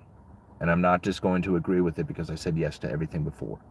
And yeah, I did do that before, and I'm not going to do it now. Okay? That's the type of thing. Once you get into that position in life, wow, man, what a relief. All the stresses of all those other people, like, they, you feel bad, like they may not like you anymore, and it hurts. Like, it's just like, it hurts to not be liked by this person anymore, right? They whatever, but the relief, the pressure relief that you have, now all of a sudden you can go ahead and enjoy the things that you normally enjoy. Why are you listening to that music? That music sucks. Hey, I don't care. I like this music. I'm going to listen to this music. All right? That's the thing. That's once you start getting that and start feeling that way and you behave that way, everything becomes a lot easier and to deal with. But a lot of people don't know to do that. Like, they don't even know that that's what they're supposed to do. Like, they agree to things that they shouldn't, just simply because they think, well, it isn't going to bother me too much, and they really want it to be done, right? But if that's the case, you are compromising, right? And that compromising eventually deteriorates into this whatever. I don't even care. I don't even have any opinion on anything anymore. You're falling apart, right? You got to have an opinion. Have an opinion on things that you like, the things that you want to eat, the things you want to wear, all that stuff. You should have a good opinion about it. And you should be, straightforward. It's like somebody says, dude, those are ugly. And you're like, I don't care. I'm going to own it. If it's ugly, I'm going to own my ugly shoes. I don't care. Like, I think they're comfortable, and you let that other people go. It's just like, I don't care if you think they're ugly. It doesn't bother me, That's the type of, like, attitude that people have. But people are bothered by it. Like, somebody looks at it and goes like, what are you wearing those for? Right? And they're like, oh God, I'll get rid of them, or something like that. And I was just like, well, what do you care that they care? That's the attitude, All right, moving on here. What time is it? 1:22. Okay. You and Monaco64, please do some talks with him. Okay, yeah, I'll talk with him. I'm going to set up, after I get back from the Rebel Capitalist, I'm going to try and set up a lot more interviews and stuff. I had a lot of things kind of going on, and I kind of slacked off on asking people to come on the show and stuff. I was really into it there for a short time, and I was like knocking them out one right after the other. But I'll get back into it, and we'll get some more people on. UE for president 2024. That would be fun, wouldn't it? All right. Yeah, carpenters are good if you own your own company. Yeah. Let's see here. It's easier to make a small fortune in the stock market when you have a fortune. Yeah, Jesus was a carpenter prior to his career as a prophet. Technical analysis, reading the charts to decipher what's going to happen next. UE is a godsend. Thank you for your work. Well, thank you very much there, Gavin. I appreciate it, man. Army Aviation and was looking for jobs with Boeing, Flightstar, and a few small FBOs. Just wasn't able to find anything that could get me away from industrial maintenance. All right, bet on sports. I'm here. We can start now. Finally, all-nighter up in the house. Good to see you, brother. All right, I received $600 total in stimulus and one lousy check. Yeah, I was watching. I worked the entire time. I had an essential, one of those, essential jobs or whatever. I watched all kinds of people get unemployment checks and enhanced unemployment checks and bonus checks and all kinds of, like, they got all kinds of money. And I was thinking, man, I'm working. Did you get anything for working? I mean, yeah, we got some stimulus stuff, but it was like, I was thinking, all these other people are sitting in their houses, earning a bunch of money, smoking weed, playing games, doing whatever they want to do. And I have to show up every day for work, wearing a mask, being told that, it was frustrating, right? But then again, I was like, I didn't, what do I care? UE definitely not the Fed. Yeah, how do you know? uh, Imagine that one guy watching him sit in that car and being like, what is he doing? It's been hours. Actually, the cops do that. The cops slow by, they look, they see it's me, and then they go by. But I think most of the APD now has pretty much come to the conclusion that they know I'm going to be back here doing this now. They don't really question it. All right, Brazil banks provided great interest rates, which resulted much of COVID money they received stay in banks. Perception management is the hell of a drug. People spend more money on a vehicle than annual salary. The good news is that truth remains the consistent constant under all terms and conditions.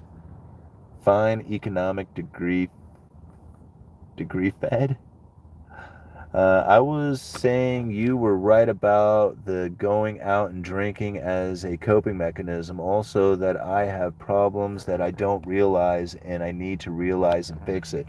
And that's it right there, Christopher. Now, it's awesome that you're willing to admit it, right? Because that's where most people just, like, I know for the longest time I wouldn't admit that I had problems. I was just like, I don't have any mental issues. What the hell are you talking about? Like, people out there have some mental issues. Like, I'm looking at a homeless girl over there who's just like dancing around. She has mental issues, right?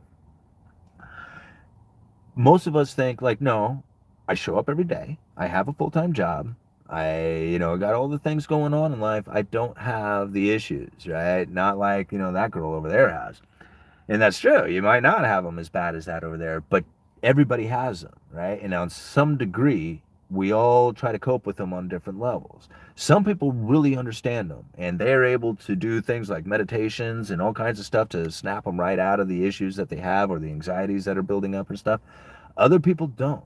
And they don't understand how come they're depressed, and they don't understand why they're anxious, and they don't understand why they feel this constant weight and pressure on them, and they feel like they're waiting for a change to take place, like waiting for something to happen, and they don't get why, right? And they don't understand it. They just feel it, but they don't know why, and that's the reason, right? It's because you don't know that you have this going on. You don't realize that you're even being a people-pleasing manipulator. You don't realize all the unauthentic things that you are doing with your life. You don't realize that you are not respecting your own values and establishing boundaries and enforcing those boundaries. You're not doing all that stuff, right? And by not doing any of that, it's depressive. And at times people don't like you. And you find that it's very exhausting behavior.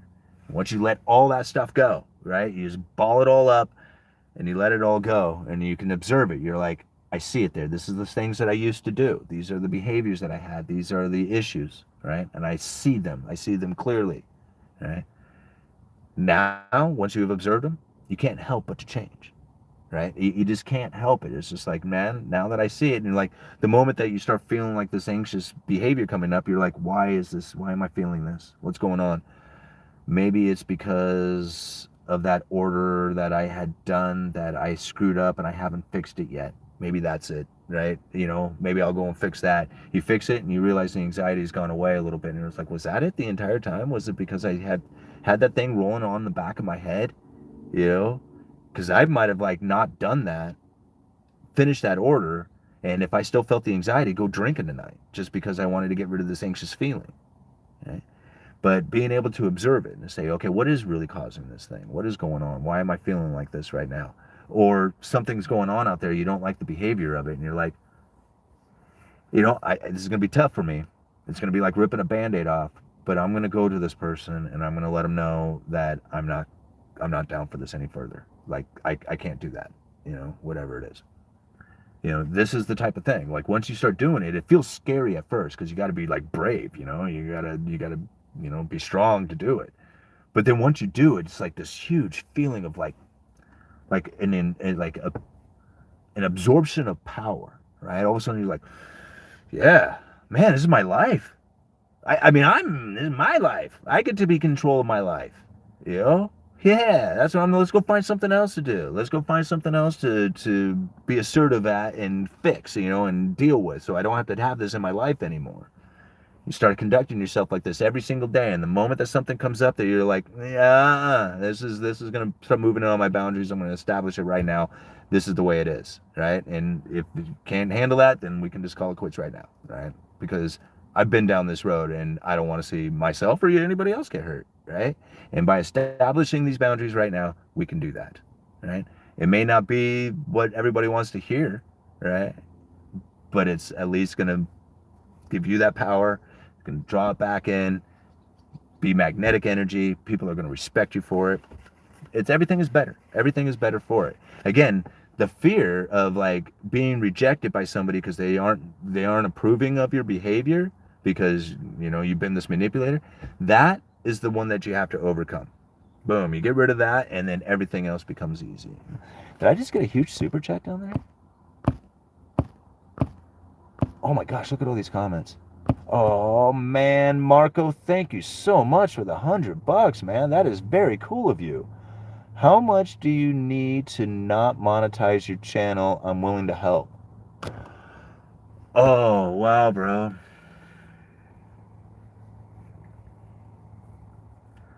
Man, I would love to not have to monetize the channel. Like that would just be something that I would just really, really love. To be able to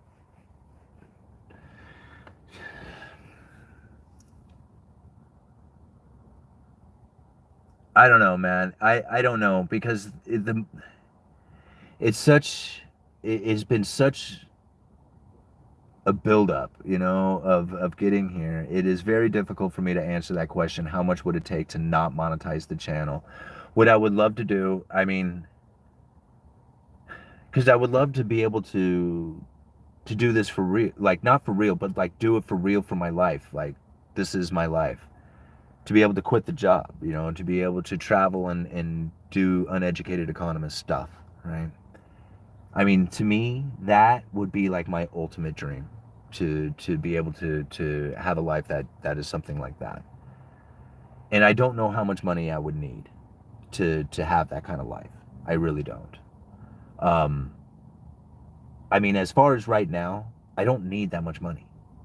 I really don't. Like, I could have just my regular job and my wife have her regular job and we can make ends meet, right? And we can do it. I could lose this job and just have YouTube and my wife working and we can make ends meet, right? My wife could lose her job and I could have YouTube and my regular job and make ends meet.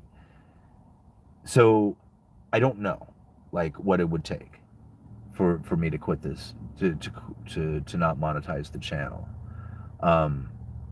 If I could do what I would really like to see, and what I think would be awesome, is to have 10,000 members to the channel, right? 10,000 members to the channel that are paying members, and at that point, I think I could just remove the ads, like not do ad revenue and not stress about sponsorships or anything else, and just never even consider it.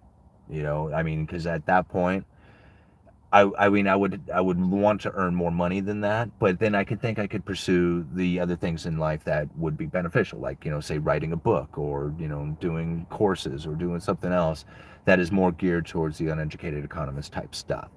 But for the channel itself, if I could do 10,000 members, yeah, then I would just basically give up on the whole idea of monetizing ad revenue, sponsorships, all that stuff. I would probably give up on all that idea and just pursue it. So I don't know if that answers the question, but you got to think like, it would be one thing that if I had done well throughout my life and I was in a position now that I'm doing decent, you know, like I'm doing okay. But you got to understand, I got so much to make up for. Like, you know, I was like, well, I mean, 42 years old, I was completely broke. Right? So I've only been able to get out of debt and start a savings over the last 4 years. Right? I mean, and you got to think, like, I saved up enough money to put down on a house, right? That doesn't leave a whole lot of money left over for savings. I have no retirement. I have nothing. Like, literally, my house needs all new possessions. Like, I have no furniture, really. I mean, I have like an old couch, a recliner and stuff, but I don't have like new stuff in my house. So I need to, like, you know, buy stuff for the house even. It is a very strange position to be in. You know, I look at other people out there who are 46 years old and they've got a lifetime full of stuff. You know, they've accumulated things throughout their life. I don't really have anything. I have, like, you know, some tools, a few meager possessions, like, you know, that's the kind of thing that I'm in. So, like, I got a lot of ground to make up. You know, I got to be able to, you know, possibly send my kids to college if that's what they want to do. And I got to be able to have a retirement. I got to be able to, you know, build up I mean, stuff. Like, there's a lot that goes on, and I'm not like the type of person who's like, I need $1 million a year. Like, I don't, you know, that's not it. I mean, me personally, like, I'm in a position right now that I don't stress for bills. That is the most amazing thing for me ever, to not have to stress about a bill. Like, there was a time in my life that if I ever had just that, I would have thought that it would have been like, you know, the most amazing, like winning the lottery or something, was just not have to stress about a like the electric bill or something coming in. So, you know, it's a different position for me to be in. You know, I would just love to say, man, I can, you know, live out the rest of my life with this, but I don't know how much I'm going to need. I'm going to need a lot. I'm going to need a lot to make up for what I have, that I failed at. I'm going to need a lot to make up, you know, or to have for my kids if they want to, you know, go off and do education. I need a lot for myself to retire on. I need a lot, you know. But I don't need a lot personally in my life. Like, I can handle meager possessions. I don't need fancy cars. I don't need all that stuff. I like good food. Like, if I was to spend money on anything, I like to spend money on the things that I eat, because I really like to enjoy good food, you know. All right. Did I get another one down there? Nate B, thank you for the $9.99, man. I really appreciate it. Exactly what I needed to hear. Sometimes he works in mysterious ways. Thanks for doing you. Well, thank you, Nate, for the $9.99. And that's what, you know, that's what I'm trying to do here. I'm trying to share my experiences, the things that I found, you know, my shortfalls, you know, like, I mean, it's not easy coming out here and telling people, man, I was a complete broke ass, you know, drunk and not doing very well at 40 years old. Like, you know, it's embarrassing to tell people that, you know, but you overcome it. So it's like, you can't deny part of your past. Like, I mean, I there's parts of my past that I really want to share with you guys, but I'm not there yet, right? I'm not there to share it with you. I don't feel comfortable enough to be out there to share that much of it with you. What I have shared with you is pretty damn deep, you know? I mean, as far as, like, you know, some of the things that I have, I don't want to put everything out there, but being honest about it, right? People relate to that. You know, people relate to saying, man, I have the same thing going on. You're not the only one, right? To hear that can make you feel so much better. I mean, to know that you're not the only one who is experiencing these things, right? So that's really where, like, I think doing videos like this, or why videos like this do so well. You know? Thank you, Nate. I really appreciate that, man. Marco, bro, you hit me with another $9.99. Man, that's so cool. You're awesome, man. Use your advice. Authentic. Don't step out. I'll be one of your 10,000. All right, man. I'm not. You know. It's so hard, Mark. You know, Marco. It really is. You know, like, I've been offered 2 sponsorships this week, and you gotta understand. Like, I mean, there was a time, the amount of money that is there. Like, there was a time that would have seemed like all the money in the world to me, and now it doesn't seem like that much. It seems like a lot of money. I mean, don't get me wrong, it's a lot, but I don't know, man. It's tough. It's tough, because I really want to pursue it, but then I'd rather not. You know, I'd rather just do the things that I know are are more beneficial, right? And the pursuit of money isn't necessarily beneficial. Like having money is, acquiring money is, but the actual pursuit of it, and that's your drive, it's can be very costly, you know, in not monetary wise, but like family relationships, other stuff. Yeah, thanks again, Mark. You're awesome. Well, yes, he is, and thank you, All Nighter. You think there's a future in the wood industry if homes are being built more and more with steel? Yeah, I think there's. I mean, wood is still by far the most efficient, fastest, easiest way to build a house in this nation, and I don't know if it's necessarily because of the style of it or just the ease of distribution, right? Because like you think about it, if you're building out of concrete, then you have to have a concrete facility somewhere near there. But like you want to build a house 200 miles out in the middle of nowhere, you can truck all the pieces there, you know, stick built stuff, you know, you can truck it all in there and build it there on at your convenience, you know. I mean, you can store all the stuff in a barn and just piece it together a little bit at a time. So I think it's just the way that homes are built with the with lumber that makes it so it's probably not going to be a whole lot of other types of building or home manufacturing that's going to take place outside of stick built, you know? I mean, it can. There's all kinds of stuff, 3D printing and stuff, but still, I think that wood frame is by far the fastest, easiest way to do it. Okay. How can you give advice knowing you're not financially solid? I don't give financial advice. There you go, right? That's how I do it, because I've even said it. If you go and you look at the About section of my channel, that I say right in there that I am not a financial advisor, that I don't have any education in this, I don't give financial advice. In fact, I don't even give you any reason to believe anything that I say, right? Never have I ever done that, right? I give you my opinions, I give you my ideas, and I share with you my thoughts, and I put the links down in the description, right? You're here to make your own decisions. You're using my information along with all the other people out there that you're getting information from, and you're putting those little pieces together. You're taking those little nuggets of information that you're getting from us, and you're coming up with your own conclusions so that you can best conduct yourself. That's what you're doing, right? I mean, that's what you should be doing. I don't know what you're doing, but that's what you should be doing with it. And at least from my opinion, that's what you should be doing with it. But never once have I ever given anybody financial advice. If somebody asks me my opinion, I'll give it to them. But I'm not out here trying to give financial advice. That's not what I do, because I'm not a financial advisor. How would I know? I'm not in a position in which that I have done well with my finances, right? Now, over the last couple of years, I've done pretty well at bringing in income, and I've done pretty well at keeping my cost of living low. And I think people appreciate that part about it, because I could have gone out and got that new Camaro, but I won't do it because I can't stand the idea of making those payments on it. Now, if that's financial advice, so be it, but that's just my own opinion on it. You know what I'm saying?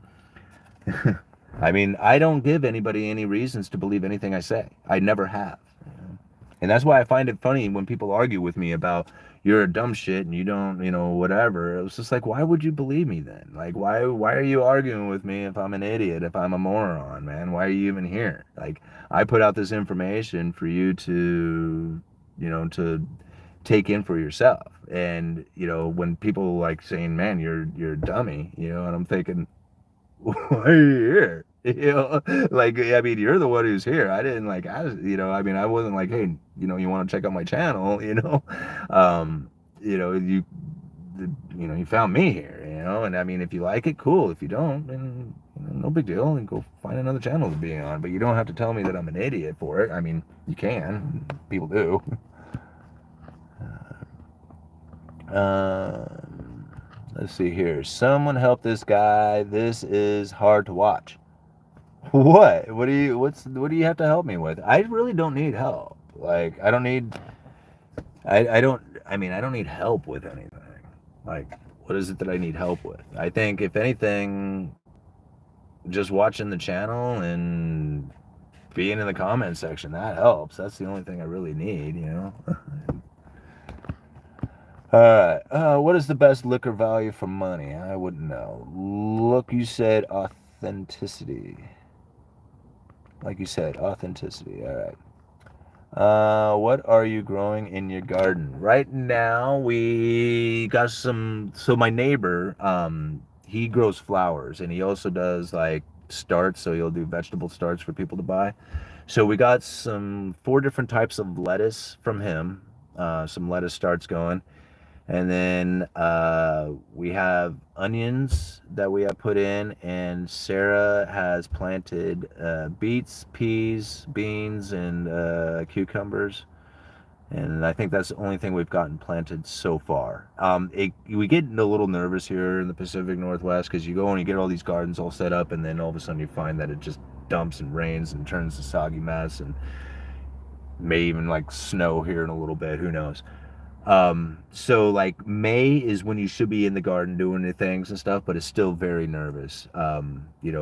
Especially right now. But within the next couple of weeks, we should have the garden up and running. Have everything. I mean, not up and running, but have everything planted and sprouted and growing. So. Let's see here. What you shared is a lesson of what not to do. Okay. Hey, man, go kick rocks. Yeah. I mean, Maine doesn't have to be here. He doesn't like, he's choosing to be here and follow and listen and read the comments and get his nuggets of information out of it and then choose to insult me. So, I mean, whatever. It's cool. I mean, it's not like he's the first one to do it. To be honest, I would sell out. Think of Mark's donations 1,000 times on a regular basis. Try selling that green smoothie crap. I'll see on the other channels. Try selling that green smoothie crap I see on the other channels. Yeah. I'm never gonna push anything. I I I, I would have a very difficult time trying to push a product or something else that I would not be willing to take myself or do myself. And I mean, on a quite serious level of it too. Not just something, oh yeah, I can consider that. No, I mean, like, seriously. I mean, I would, if I do take a sponsorship, it's going to be real to me. So. Guys, I think I'm going to have to jet out of here before too long. What time is it? It's almost 7. So let's just get a few more minutes in here. I'll get a few more questions answered, and then we'll have to call it a night. Do you consider yourself a red-pilled? I don't know what that would mean. Red-pilled, blue-pilled, white-pilled, all these things. I don't know what that means. Those are particular beliefs that people have channeled their thoughts down, right? It's like thinking Democratic, thinking, conservative or whatever. It's like, do you think this way? I don't know what that means. I don't know what it means to think a particular way. I just think the way I think, right? And some people say, oh man, what you just said, this is like, down this line of thinking or whatever. And I'm like, whatever. I mean, that might be their line of thinking, but my line of thinking doesn't necessarily go the rest of the way with that. So I don't know. Like, I don't know what it is comparatively to what everybody else, how you label what it is that I think. All right, because I think like I think. I don't know.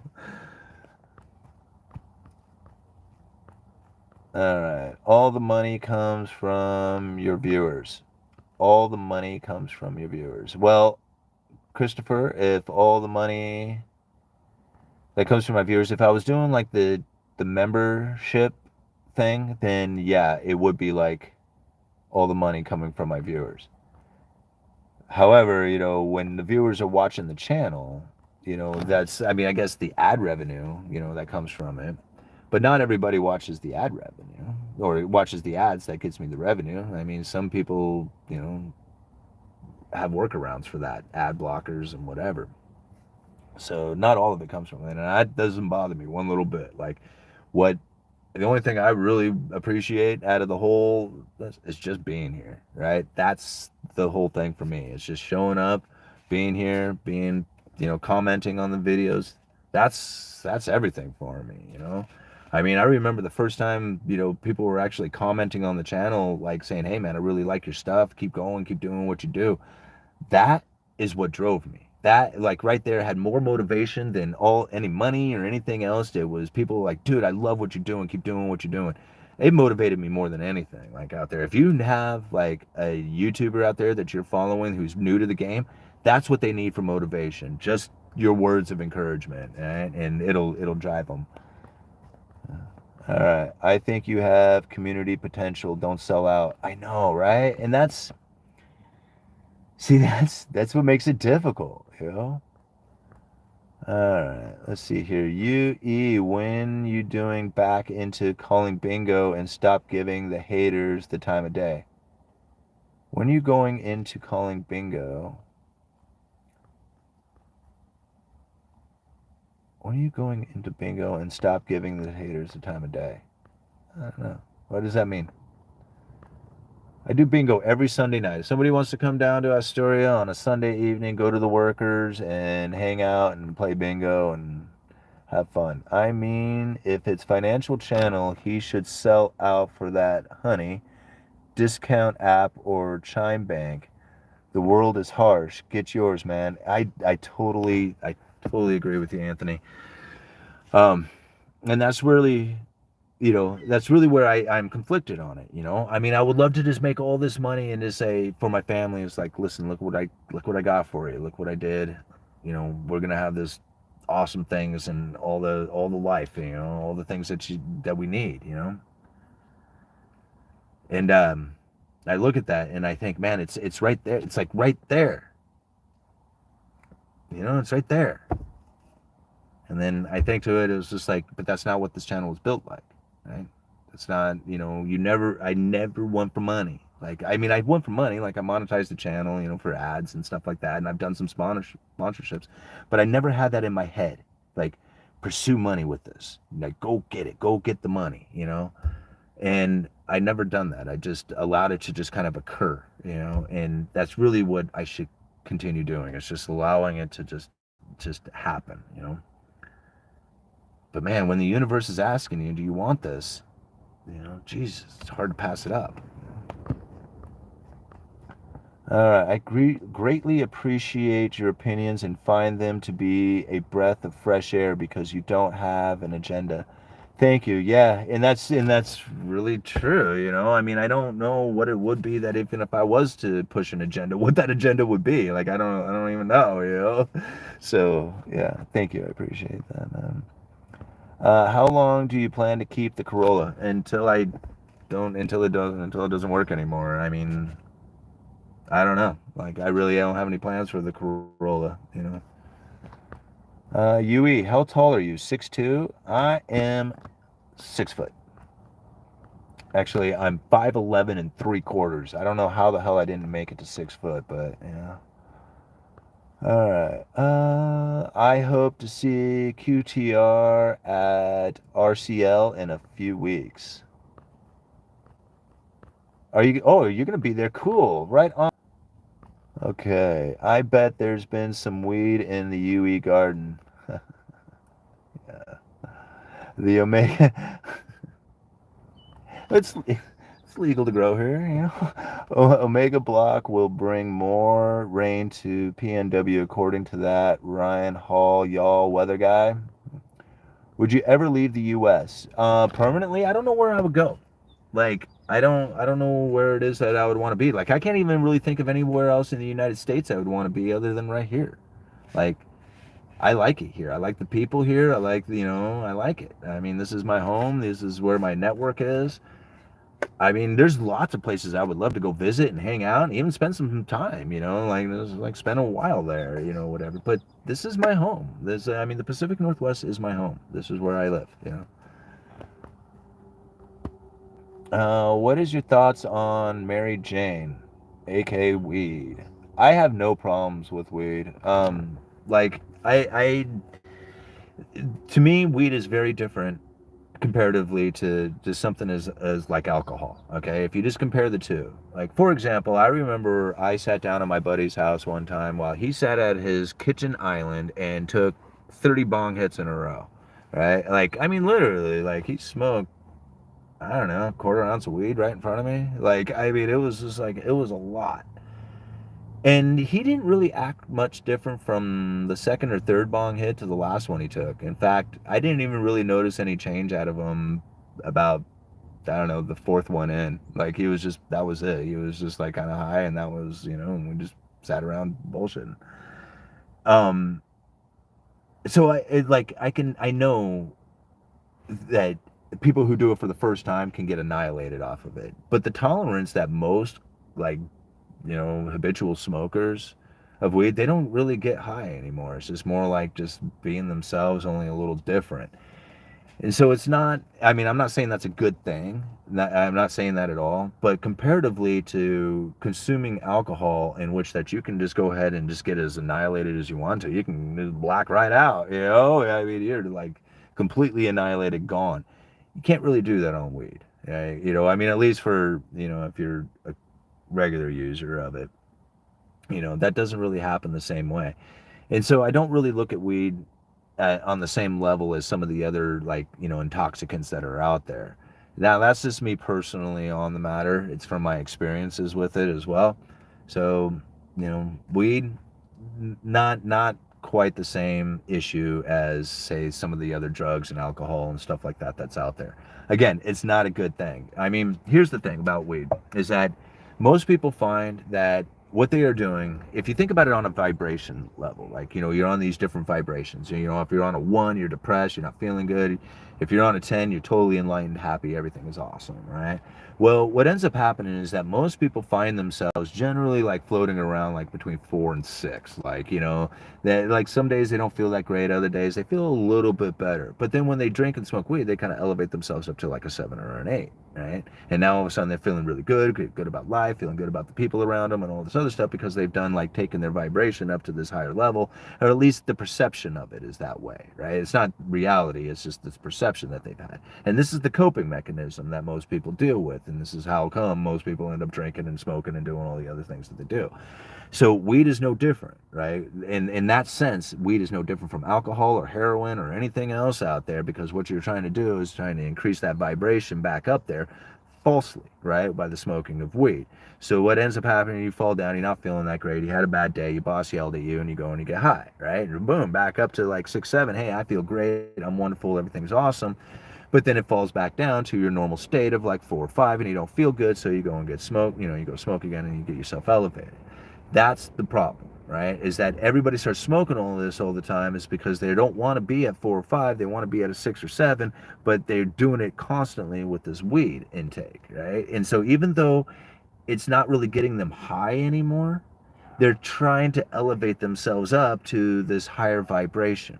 Now, you can eliminate all that stuff and achieve that higher vibration just by, again, observing your thoughts and being aware of them and understanding, what is going on there. And then through the acts of like things like meditation, you can actually raise your vibration up so that you feel that same way as if you were being stoned all the time or drunk or whatever. That elevated feeling that you're getting off of it, you can elevate that vibration up to feeling that way consistently so that you're always that way. And then you don't need drugs and alcohol anymore, right? You don't need to cope with it. You're not trying to cover up these childhood traumas. You've already observed them, you feel it, you know what's going on with it.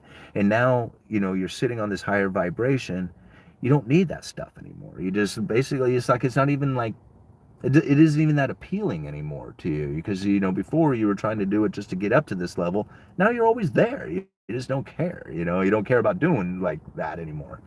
And that's really where I think like a lot of people are suffering with, like, especially the consumption of marijuana, just simply because the more you do it, the less impact it has on you, the initial smoking of it, or the ingesting of it. You just end up just kind of sitting around on this continuous high, and that's what they're looking for, is that higher vibration. And what's interesting is that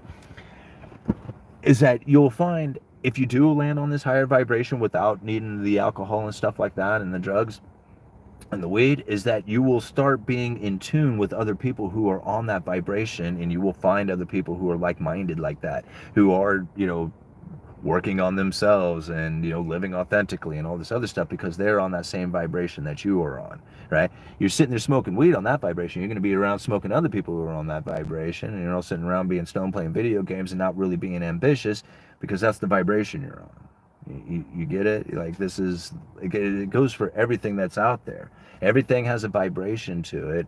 And with this vibration, you can either tune into that or you can be tuned out of it. And when you're tuning into it, that's when the magical things start to happen. It's when people start presenting the positive ideas and, bringing those things to you, right? All the magical things that happen. It's not magic, it's a vibration. You're just on, most people don't realize it, that they're just on the wrong vibration. They just need to elevate that. And most people don't know how to do it. And the easiest way to do it is through meditation, like diving into your subconscious and then elevating that vibration up there, so that when you're conducting yourself throughout the day, you're just automatically engaging in this higher vibration that people are engaging with you with. Okay, I gotta go, guys. It was a lot of fun hanging out here. This was a really good live stream. I really enjoyed doing this. Maybe we can, continue on doing stuff like this, because I love these type of these ideas, as far as, like, living that, expanding your consciousness and, living that authentic life. I think that's probably the answer for a lot of people, to some of the issues that they have in their life, is just to move forward with that kind of idea. So much fun. Thank you, everybody, for the donations, the super chats. Marco, dude, very generous of you, man. And same with all of you guys for donating to the channel, and sticking with it, with me, and actually watching me go through some of these struggles, like, just some of the things that we talked about today. I appreciate that out of all you, and thank you guys for being here. Uneducated Economist. You let me know.